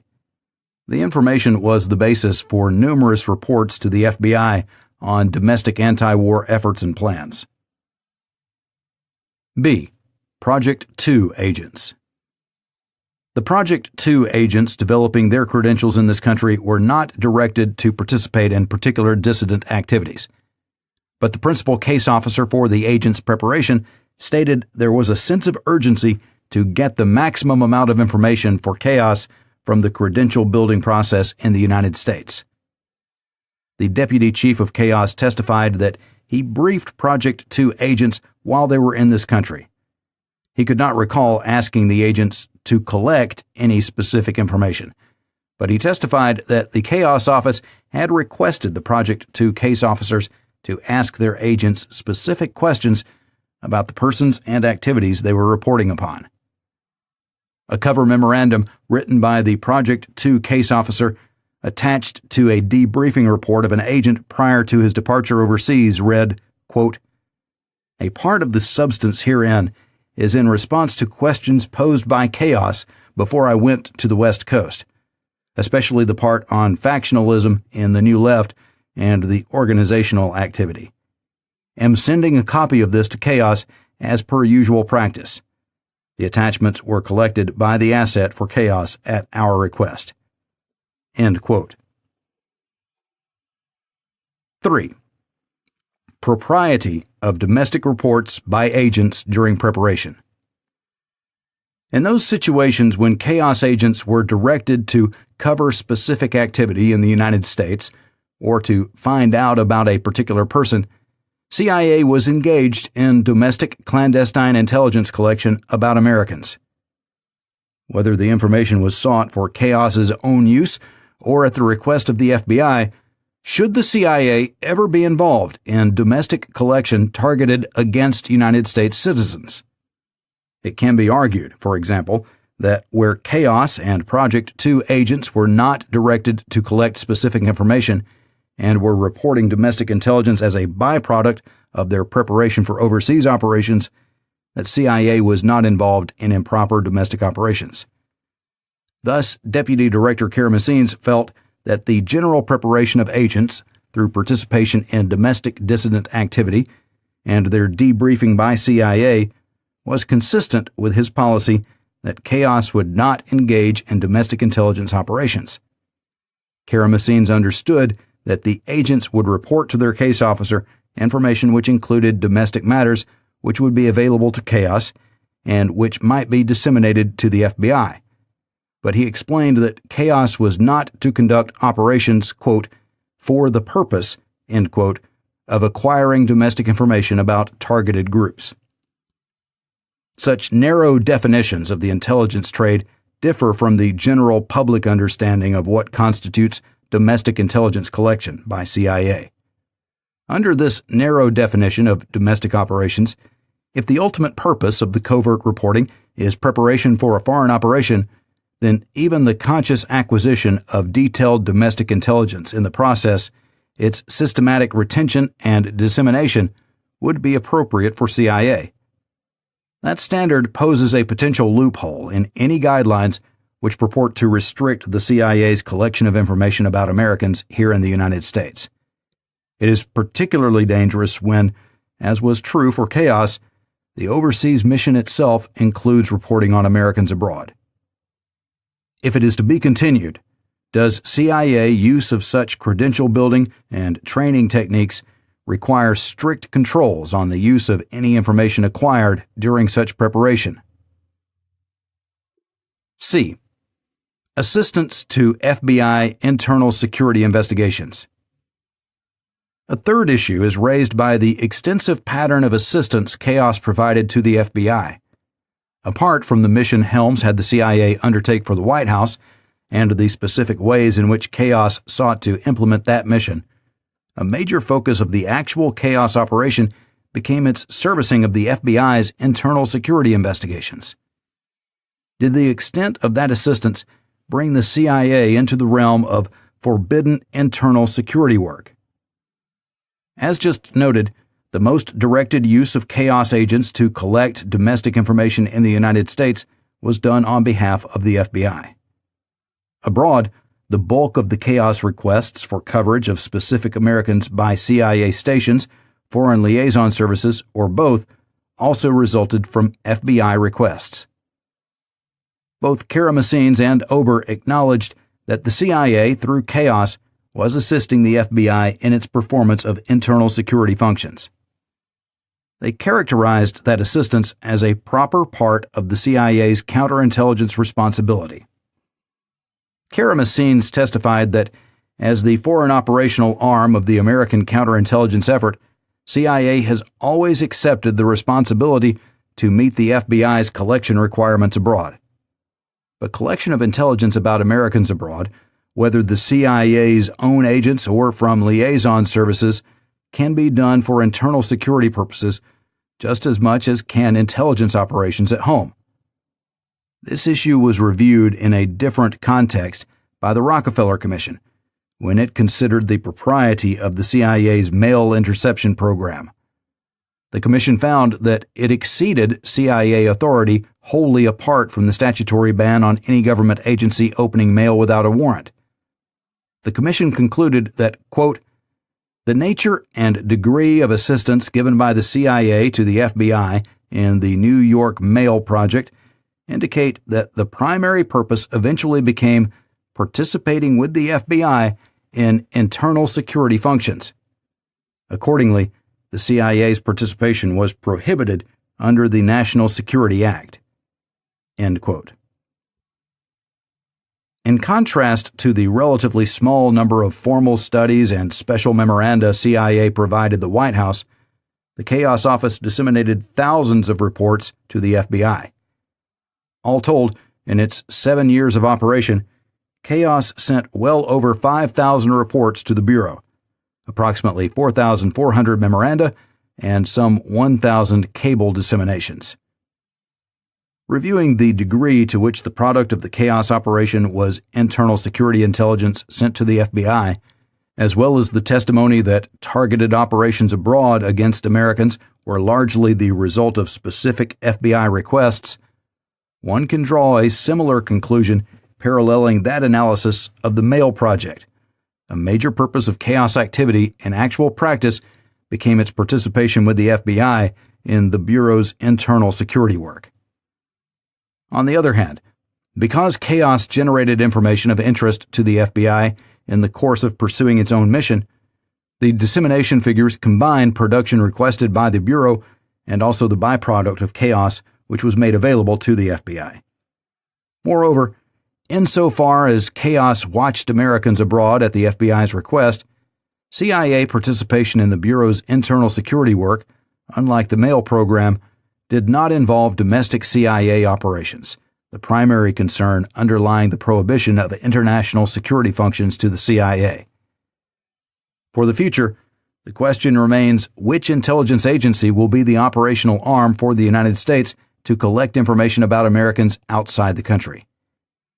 Even if all collection of information about Americans undertaken in the United States were reserved to the FBI, there might be situations in which surveillance of Americans abroad was sought as part of an internal security or counterterrorism investigation initiated pursuant to approved criteria.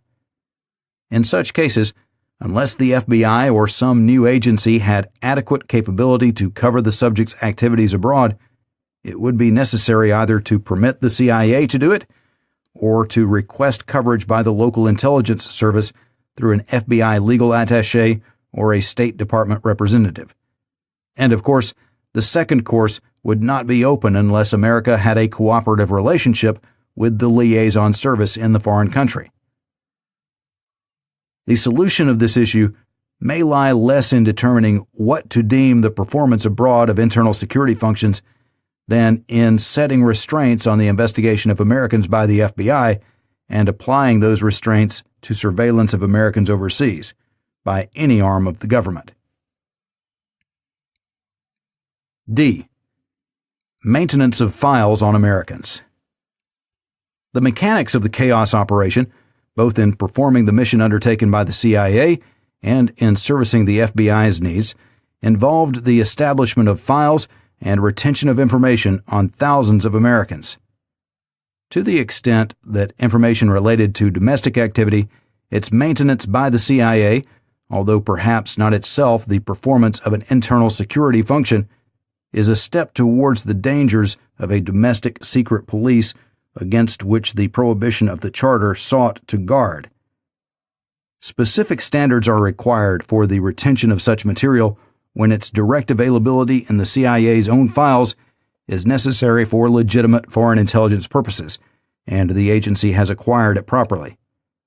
In addition, the CIA can be required to purge existing files in conformity with the new standards, and, where appropriate, to purge name indexes as well. E.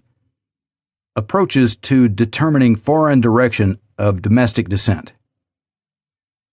Beyond the questions chaos raises about the scope of CIA's authority under its charter, chaos also suggests the more general problems of controlling efforts by any intelligence agency to determine the nature of foreign connections to domestic unrest.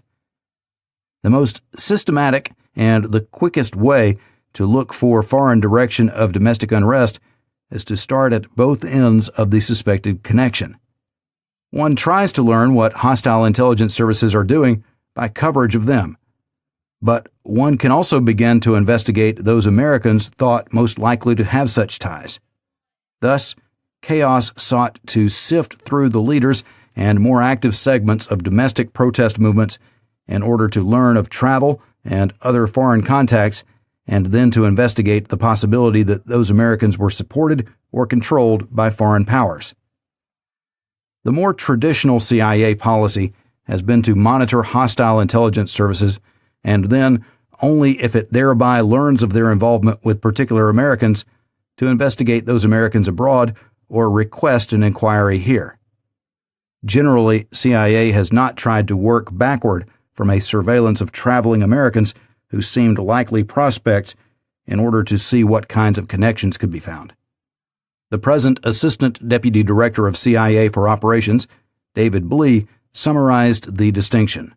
Quote, "We have always said that we did not operate that way, but that we went about it much more inefficiently, which is by penetrating the foreign government or foreign subversive operation and finding if that led us to an American, rather than trying to see what Americans were doing and seeing if they were in touch with those groups. In this, we operate very differently from practically all of the other security and intelligence services, which typically watch their own citizens to see what they are doing." End quote. The Chaos program took the more efficient approach. It acquired information from coverage of foreign elements, but also worked back from the American end by screening foreign contacts of dissidents. As Ober testified, quote, "At some point, perhaps it should be explained that one of the reasons for having so many files on so many people was that the estimates and assessments required of the agency in terms of possible foreign involvement with domestic activities were such that one could only give a responsible answer if one knew, of this group of people, how many had any sort of connection of significance abroad. What I am getting at indirectly, I think, is that to respond with any degree of knowledge as to whether there is significant foreign involvement in a group, a large number of people, one has to know whether each and every one of those persons has any such connection. And having checked many, many names and coming up with no significant connections, one can say with some degree of confidence that there is no significant involvement, foreign involvement, with that group of individuals. But if one does not check the names, one has no way of evaluating that without a controlled penetration agent of the FBI by that group, or a controlled penetration agent of the KGB abroad who works on the desk which deals with these matters through us." End quote.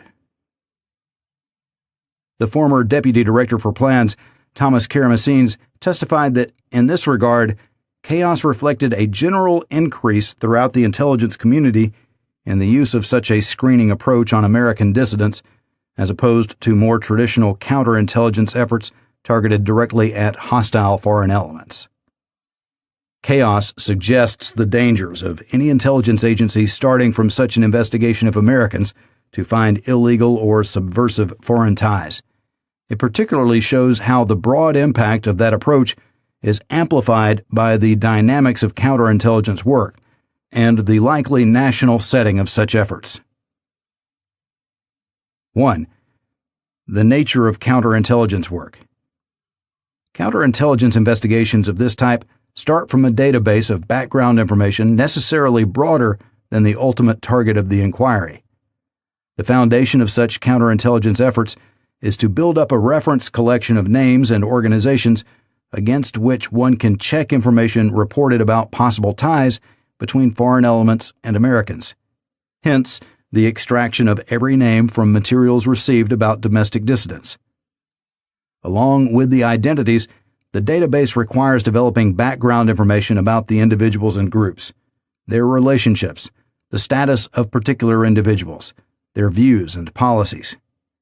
The Deputy Chief of Chaos testified that such background information was needed to understand the significance of the tidbits, i.e., specific items relating to foreign connections which came to Chaos.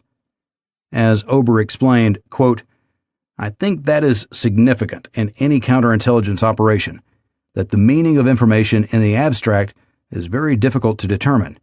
You have to measure it against other information and put it into context." End quote. Moreover, in counterintelligence work, the credo is that every bit of information about associations and activities might prove relevant, a piece of the puzzle. Thus, when CIA responded to the Rockefeller Commission's conclusions that too much information was maintained by Chaos on wholly domestic activity, it stated, quote, "This was due in part to the paucity of information pertinent to its foreign intelligence objectives, which the operation had been able to collect, and also to the uncertainty over how much of the accumulated data might not eventually prove relevant to these objectives." End quote. The bias is toward inclusion, not selectivity, in collecting information and maintaining files. Other agencies and components of the CIA alike were not encouraged to be selective in their provision of material to chaos. The request to NSA for materials on persons chaos sought to have watchlisted indicated the widest possible scope.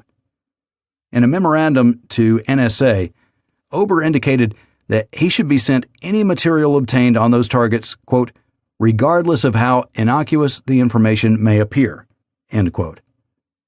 Ober testified this was not indicative of his pursuit of domestic intelligence, but rather his view that NSA was not competent to judge what bits of seemingly irrelevant information might be meaningful to chaos.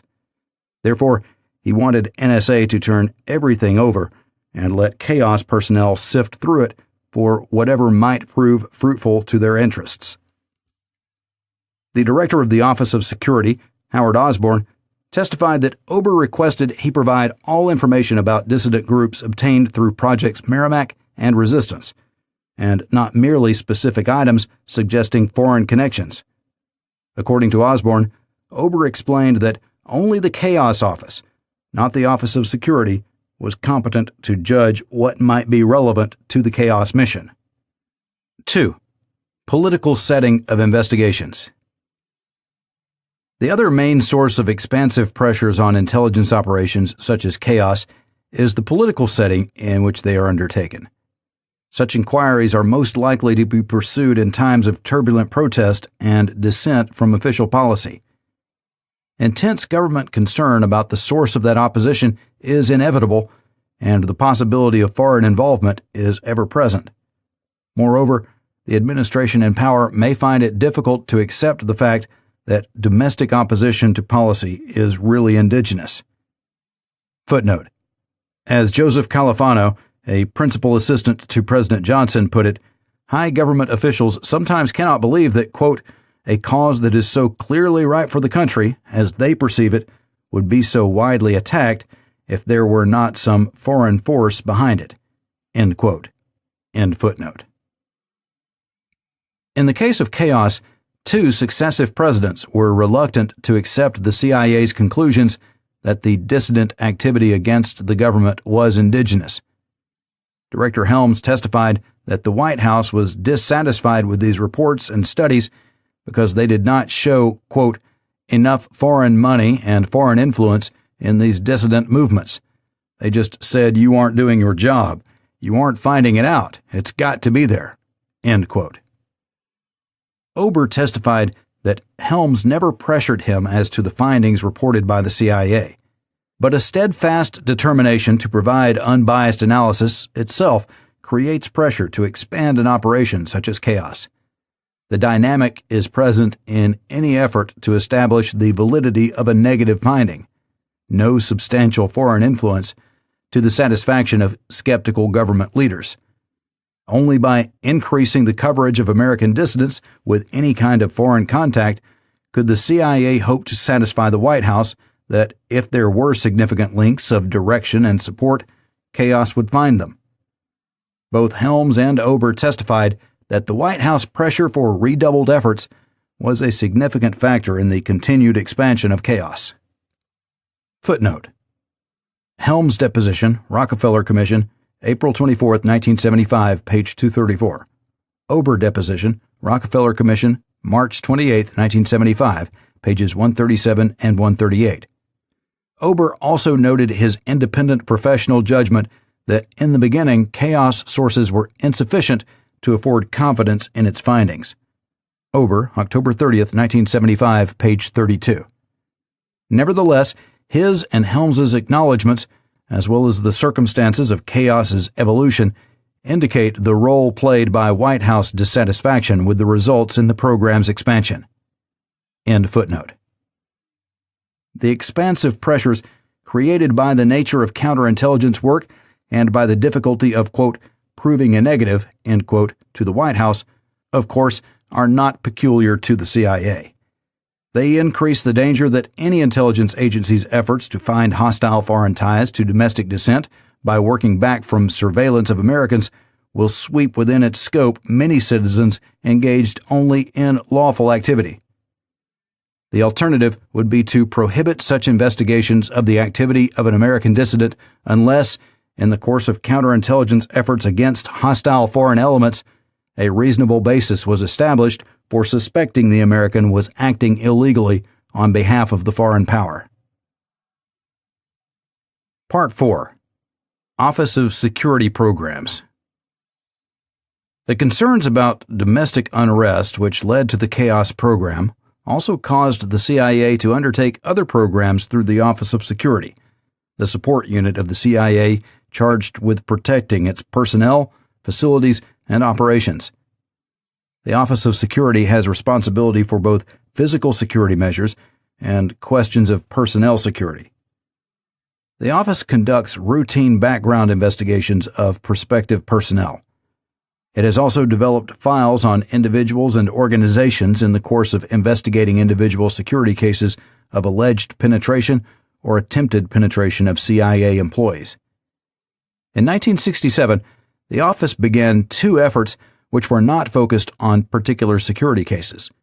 Rather, they were designed to collect information about groups which might pose a threat to the agency's physical security through violent demonstrations or other disruptive activities.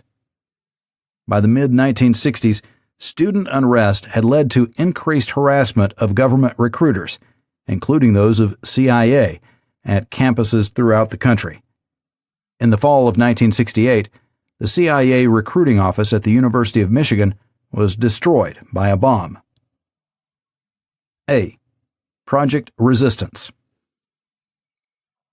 Project Resistance developed out of a narrower program designed to provide direct support to CIA recruiters visiting college campuses. In February 1967, the Office of Security had directed its field offices to report on the possibilities of violence or harassment at those schools which CIA recruiters planned to visit. Subsequently, pursuant to this directive, the field offices provided information on expected opposition to government recruiting, or to CIA in particular, and made appropriate security arrangements with campus officials if the recruitment effort took place. The broader resistance program was initiated by the Deputy Director of the CIA for Support, whose directorate included the Office of Security and who previously had been a Director of Security himself. In December 1967, he requested the Office of Security to study campus dissidents on a systematic basis. The Deputy Director suggested that there was an increased pattern of similar activity among student protest movements and directed the office to examine their aims, causes, attitudes, and the extent of their support among the nation's students. The collection requirement sent to the field officers in a telegram from headquarters asked for local news clippings about campus demonstrations related both to local grievances or to national issues, such as the Vietnam War. Because of the volume of material reported by the field offices, a special unit, the Targets Analysis Branch, was established in May 1968 to process and digest the information. The testimony and the files indicate no use of infiltrations by CIA in connection with this program. The overwhelming bulk of the information continued to be press clippings passed on to headquarters. However, the field offices also obtained information from confidential sources in the local community, such as campus officials and police authorities. For example, one field office indicated that it had already obtained information from the local law enforcement authorities and advised of additional opportunities to obtain from other police departments reports of their informants with local dissident groups. Headquarters advised the office to utilize such sources when the information was offered to CIA. On some occasions, the field offices were specifically requested to obtain information about particular activities or individuals through information obtained directly by CIA personnel and material developed through confidential sources. The analyses provided by the Resistance Project were criticized at one point by the Office of Security Analyst who had initiated the program for primarily focusing on public available information. Quote, "The resistance output should not attempt to duplicate or compete with the media on such reporting. Rather, it should draw on such open sources for material needed to link together the data acquired from other sources." End quote. By the end of 1970, the director of the Office of Security felt that some of the field offices might be going too far in developing information from cooperating confidential sources. At the beginning of 1971, limiting instructions to the field offices directed restraint in the development of information. Quote, "No attempts should be made to recruit new informants or sources, such as campus or police officials, for the express purpose of obtaining information regarding dissident groups, individuals, or activities. No new requirements for information should be levied on existing sources." The above limitations do not preclude acceptance of information gratuitously offered by informants or sources, and field personnel should continue to be on the alert for non-solicited information which might contribute to the protection of the agency personnel, projects, or installations. End quote. The Targets Analysis Branch also received FBI reports. Although the initial impetus for resistance was an effort to elevate campus activities, the Targets Analysis Branch broadened its inquiry to include analyses of protest activities in Washington and other centers of protest. The incoming material was digested and indexed. Eventually, the project developed an estimated 600 to 700 files and indexed an estimated 12,000 to 16,000 names. Apart from specific spot reports and evaluations of particular groups requested by other components of the Office of Security, the main product of the operation was weekly situation reports, summarizing and analyzing past events and projecting a calendar of upcoming events which might involve violence or disruption directed at government facilities. The knowledge of organizations was also made available to the Personnel Office for purposes of evaluating membership in such groups by prospective employees. The project was terminated at the end of June 1973. B. Project Merrimack. The second general effort by the Office of Security to protect the CIA from threats posed by domestic disorder was Project Merrimack. Merrimack involved the participation of CIA assets in dissident groups in the Washington metropolitan area in order to obtain advance warning of demonstrations which posed a threat to CIA facilities and also to collect other intelligence about the groups and their members. There is no record of Merrimack having been authorized at the outset by Director Helms. The director of the Office of Security, Howard Osborne, testified that Helms had indicated his concern about the security of the CIA facilities in the face of dissident activities in the period prior to the formal commencement of Merrimack in early 1967, and Helms believes that he approved the project at some point. In February 1967, Osborne inquired whether a proprietary company used by the Office of Security could monitor the activity of certain groups in Washington in order to provide advance information about demonstrations directed against CIA properties. Footnote: Memorandum from Deputy Director of Security to Howard Osborne, February 20, 1967. The proprietary company was engaged in commercial security business as a cover operation. It was used by the Office of Security where no government identification was permissible or where other considerations required deep cover for the CIA's security work. Osborne, Rockefeller Commission, February 17, 1975, page 837. General Manager of the Proprietary Testimony, Rockefeller Commission, March 3, 1975, pages 1372 through 1379. End footnote. Shortly thereafter, the proprietary was directed to obtain such information. At the beginning of April, it was specifically asked to have its assets collect intelligence on the April anti-war demonstrations in Washington, D.C. The Office of Security initially chose 4, quote, indicator organizations, end quote, the Women's Strike for Peace, the Washington Peace Center, the Congress of Racial Equality, and the Student Nonviolent Coordinating Committee, deemed to be bellwethers of the likely nature of protest activity and the potential threat it might pose to the CIA. The proprietary used only a few assets at first, including 1 regular employee and several others hired on a part-time basis.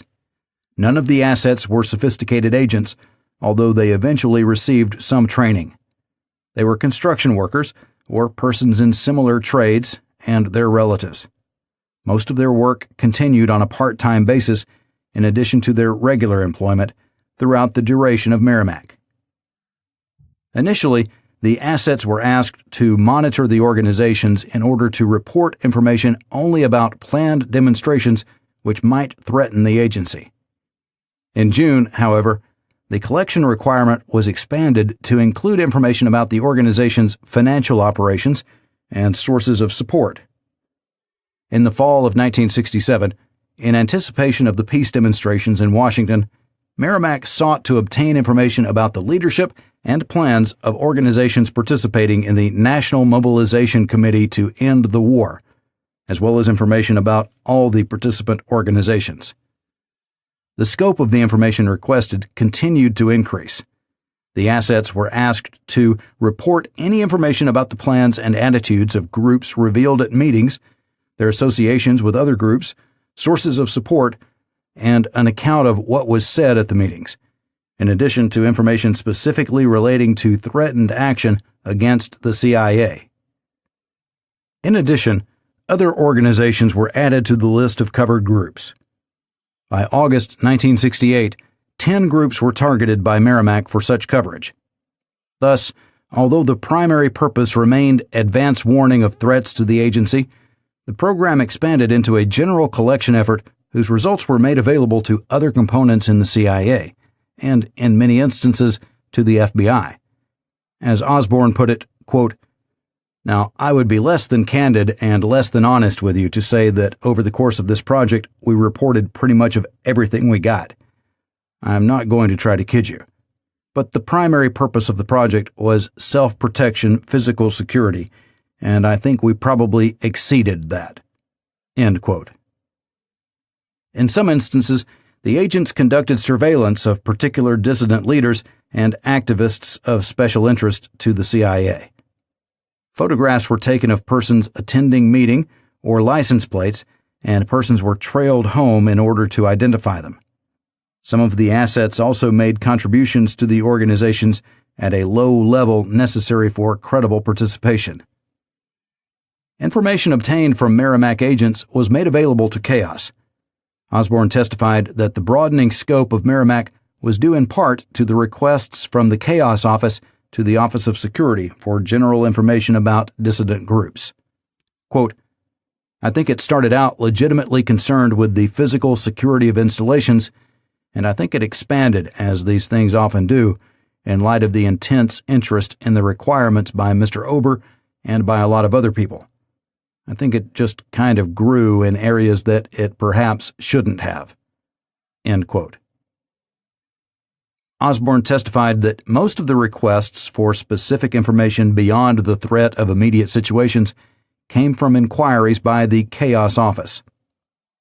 The last reports from Merrimack agents found in CIA files were gathered in late 1968.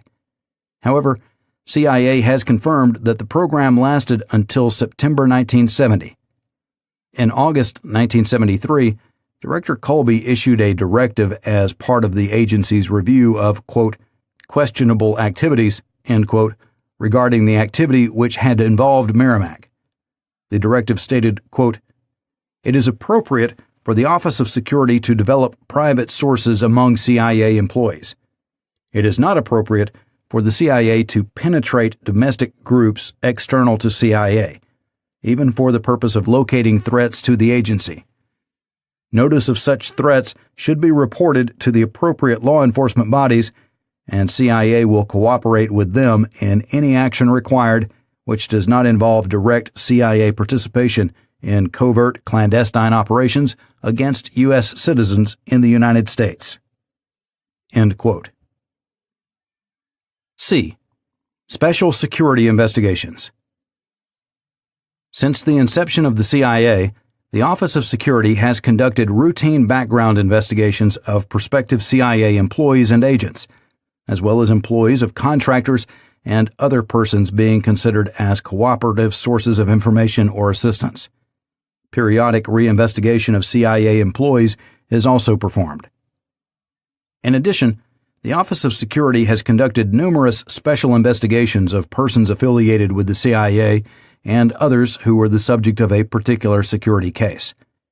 In some instances, the investigations involved efforts to determine the source of news leaks thought to compromise the security of intelligence sources and methods, including news leaks for which there was no particular reason to suspect that CIA personnel were responsible, as opposed to other government employees with access to intelligence material. More frequently, however, the investigations involving Americans were conducted as a result of allegations or suspicions that individuals had become the target of an effort to penetrate the CIA, or had become involved in espionage, or had developed personal difficulties which created risks that intelligence sources and methods might be compromised. The subjects of these investigations have included former and present CIA employees, employees of other government agencies, and private citizens who were in contact with the subject of an investigation. In the course of these investigations, various covert techniques have been employed, singly and in combination, against American citizens in this country. Physical surveillance, electronic surveillance, unauthorized entry, inspection of mail, and of income tax records. In January 1975, the Inspector General of the CIA initiated a survey of all special security investigations and other activity undertaken by the Office of Security since the inception of the CIA in 1947, which involved the use of any such special investigative techniques against persons of the United States. A team of officers from the Inspector General's staff and the Office of Security conducted such an examination with complete access to all records of the Office of Security and in other source records throughout the CIA, which might reflect such use of these investigative techniques. Knowledgeable personnel were interviewed as well.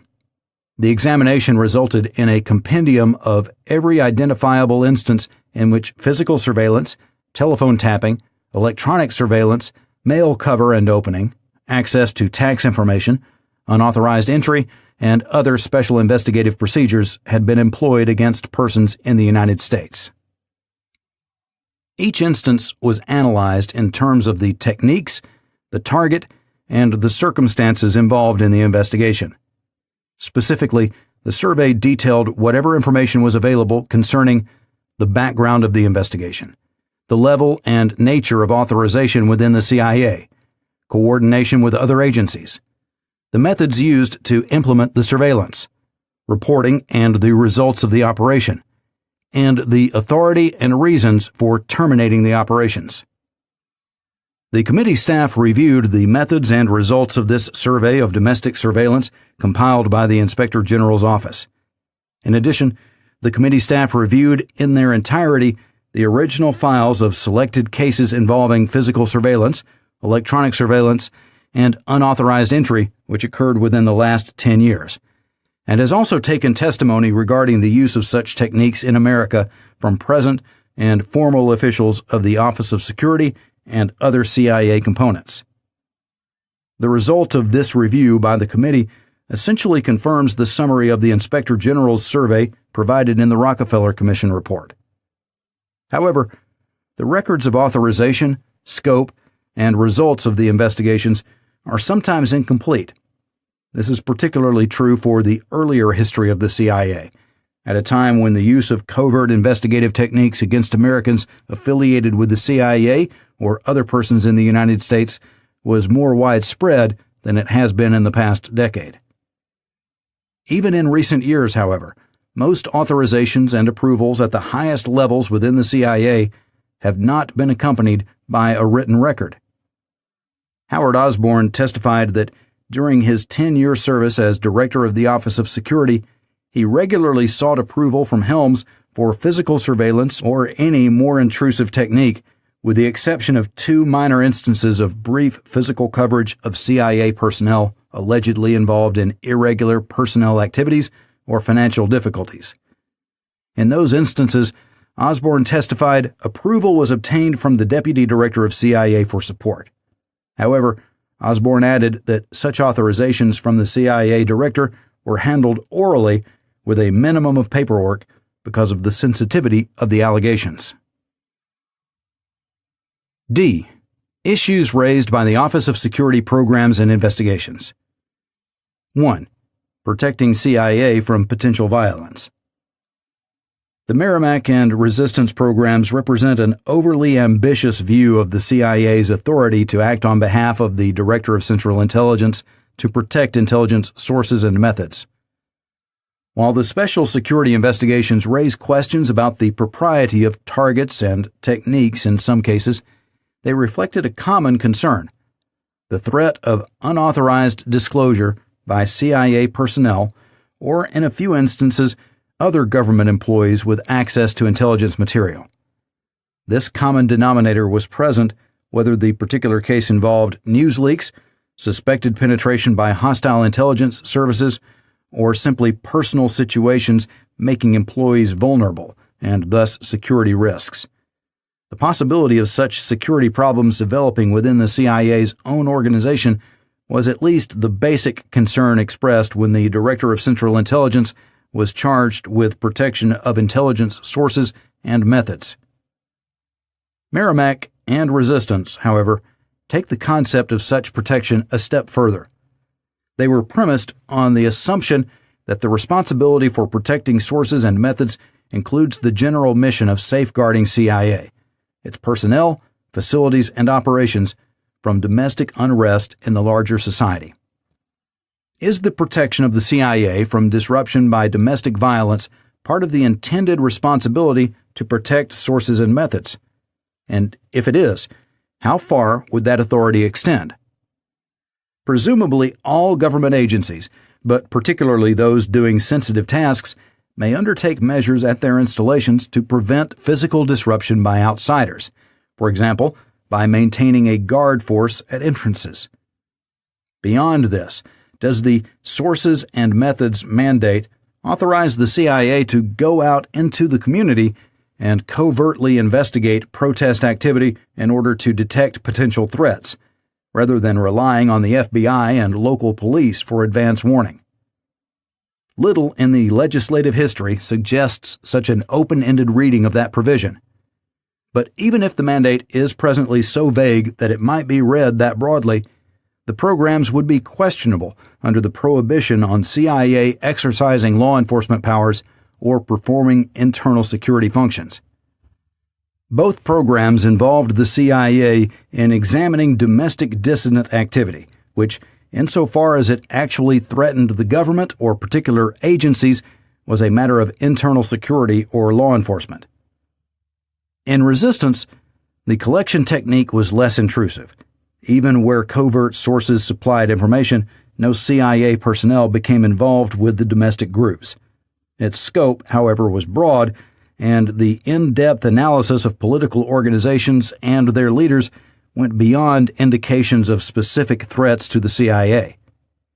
Merrimack, while more narrowly focused, took the CIA into actual penetration with the dissident groups, and to the extent the collection requirement was broadened from warning of imminent attacks on CIA to general information about the group's finances and policies, it brought the Office of Security even closer to performing essentially internal security functions.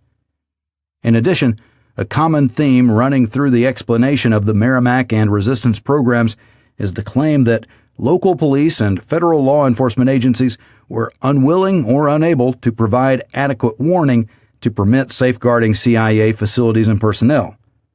If the CIA, therefore, took on what would normally be responsibilities of law enforcement agencies, did it violate the letter or the spirit of the 1947 Act? The CIA did undertake to supplement the public safety work of law enforcement agencies, whatever the CIA's parochial purpose for such activity. Moreover, the FBI was providing the entire government with both intelligence about expected demonstrations and information about the propensity of particular groups and individuals toward violence. The FBI did not assess the threat posed to each particular agency by every group or expected activity. but to let each agency run its own investigation of how domestic unrest might threaten its operations would be a dangerous invitation to multiply the opportunity for excessive surveillance of protest activity. In any event, the CIA's perception, whether correct or not, that law enforcement agencies were incapable of providing adequate warning and countering any threat did not increase the CIA's authority to take action inconsistent with its own statutory limitations. To what extent should the CIA be permitted to engage in such activity in the future? Director Colby's regulations on Merrimack-type activity indicated his view that the CIA should not be involved in any clandestine operations directed against domestic groups which might threaten the CIA. If the CIA is forbidden to infiltrate such groups, should it still be permitted to monitor public rallies and demonstrations, or should that, too, be reserved to law enforcement authorities? Although such monitoring is less intrusive on the participants' expectations of privacy, the general purpose of minimizing the CIA's involvement in domestic affairs suggests that the CIA should engage in no investigations beyond its own premises, which are directed at domestic dissidents. What, then, could the CIA do, short of such efforts, to help protect itself from external threats of public disorder? Anticipated violence would justify analysis of information received from the FBI or local police with direct responsibility for the jurisdiction in which CIA facilities are located. Such information and analysis would permit the CIA to take security precautions, such as notifications to employees and disposition of its own security forces, without engaging in covert operations like Merrimack or resistance. Finally, if the CIA requires some information about dissident organizations in order to assess the significance of membership in them for security clearance of CIA applicants, should it rely on the FBI and the Civil Service Commission for such information? It might be argued that the CIA would undertake a more sophisticated analysis and, in fact, hold mere membership less a disqualification than might some other government agencies. But that small benefit must be weighed against the risk of providing license for a foreign intelligence agency to scrutinize domestic political activity. 2. Sensitive security investigations. The power of the Director of Central Intelligence to take action to protect intelligence sources and methods in particular security cases has been viewed differently by recent directors. Richard Helms testified that, in his view, the CIA could be asked to take any reasonable investigative steps with no covert technique precluded in order to protect sources and methods. While Helms explained that the FBI had been unwilling to undertake many of the investigations which the CIA performed, he testified that, independent of the Bureau's availability, he regarded those investigations as a legitimate exercise of his responsibility as director to protect intelligence sources and methods. Helms did recommend that the charge to protect sources and methods, which he termed an albatross around the neck of the director, be removed from the statute and given to the FBI, at least with regard to investigation of any Americans who were not affiliated with the CIA. William Colby, on the other hand, did not view the statutory mandate to be accompanied by actual extraordinary investigative authority. Quote, "It gives me the job of identifying any problem of protecting sources and methods, but in the event I identify one, it gives me the responsibility to go to the appropriate authorities with that information, and it does not give me any authority to act on my own. So I really see less of a gray area in that regard. I believe that there is really no authority under that act that can be used." End quote. His directives in response to the CIA's review of questionable practices reflect this position. Thus, the directive addressing past instances of investigating newsmen to determine the source of intelligence leaks stated, quote, "Memorandum. Subject: Cases involving investigation of newsmen. No surveillance, telephone tap, surreptitious entry, or other action will be taken by agency personnel in the United States against United States citizens not connected with CIA under the claimed authority of protection of intelligence sources and methods. This provision of the law lays a charge and duty on the director and the agency to act so as to protect intelligence sources and methods. It does not give it authority to take action with respect to other American citizens. If a threat or exposure of intelligence sources and methods occurs, the agency can appropriately assemble its information on the topic and conduct such steps within its organization as may be appropriate. With respect to outsiders, the appropriate lawful authorities must be approached for assistance on the matter, e.g., the FBI or local police." End quote. In addition, Colby's directive concerning the use of covert investigative techniques against the CIA's own employees off the agency's own premises stated, quote, "Memorandum. Subject: Cases involving surveillance of CIA employees and ex-employees. No surveillance, phone tap, or surreptitious entry will be conducted against employees or ex-employees of the agency outside agency property. In the event that threats to intelligence sources and methods appear from agency employees or ex-employees, the appropriate authorities will be advised, and the agency will cooperate with the appropriate authorities in the investigation of possible violation of law." End quote. On its face, the director's statutory charge to protect sources and methods does not authorize the use of the CIA, as opposed to other agencies, for active investigation in the United States. The legislative history is also unclear in this regard. An additional ambiguity is the tension between this responsibility, if it is deemed to authorize implementation by the CIA, and the restriction upon the CIA's exercising law enforcement or police powers. Not all of the special security investigations undertaken in the past involve suspected criminal violations. For example, not all news leaks may be subject to prosecution.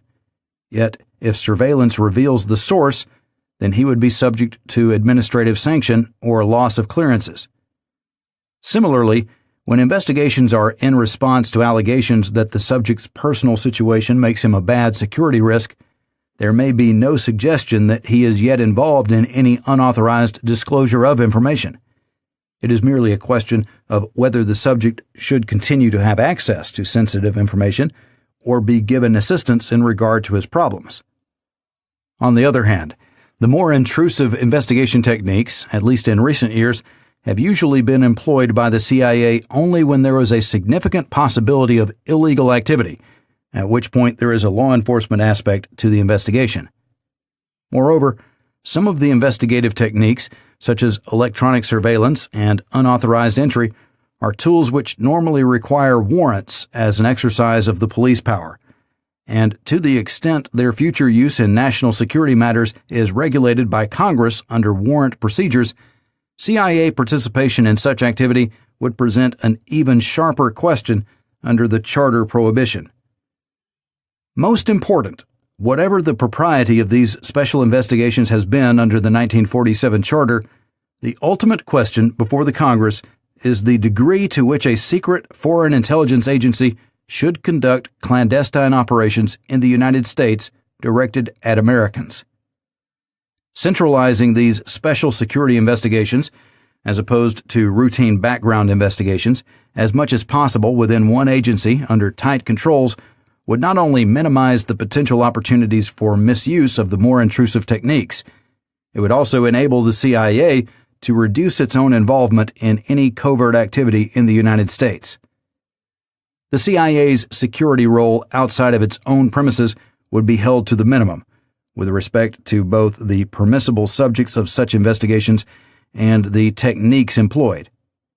In the case of investigating newsmen to uncover intelligence leaks, Helms and Howard Osborne both agreed that the responsibility should be given to the FBI. Such a restriction on the CIA could be extended to any American not employed by the agency. If the subject was suspected of being involved in efforts to procure improper disclosure of sources and methods, the same consideration of avoiding CIA involvement with private citizens suggests that the subject be investigated by the FBI. What should the CIA's role be with respect to its own employees? The CIA could be permitted to conduct some preliminary investigations of its own employees outside of CIA premises including interviews and other routine checks, before calling the FBI into every case in which a question of security risk has arisen. If some physical surveillance is also permitted as part of this preliminary investigation, it might be limited in duration, and more importantly, careful guidelines provided concerning the authority of the CIA to investigate other persons with whom the CIA employee comes in contact.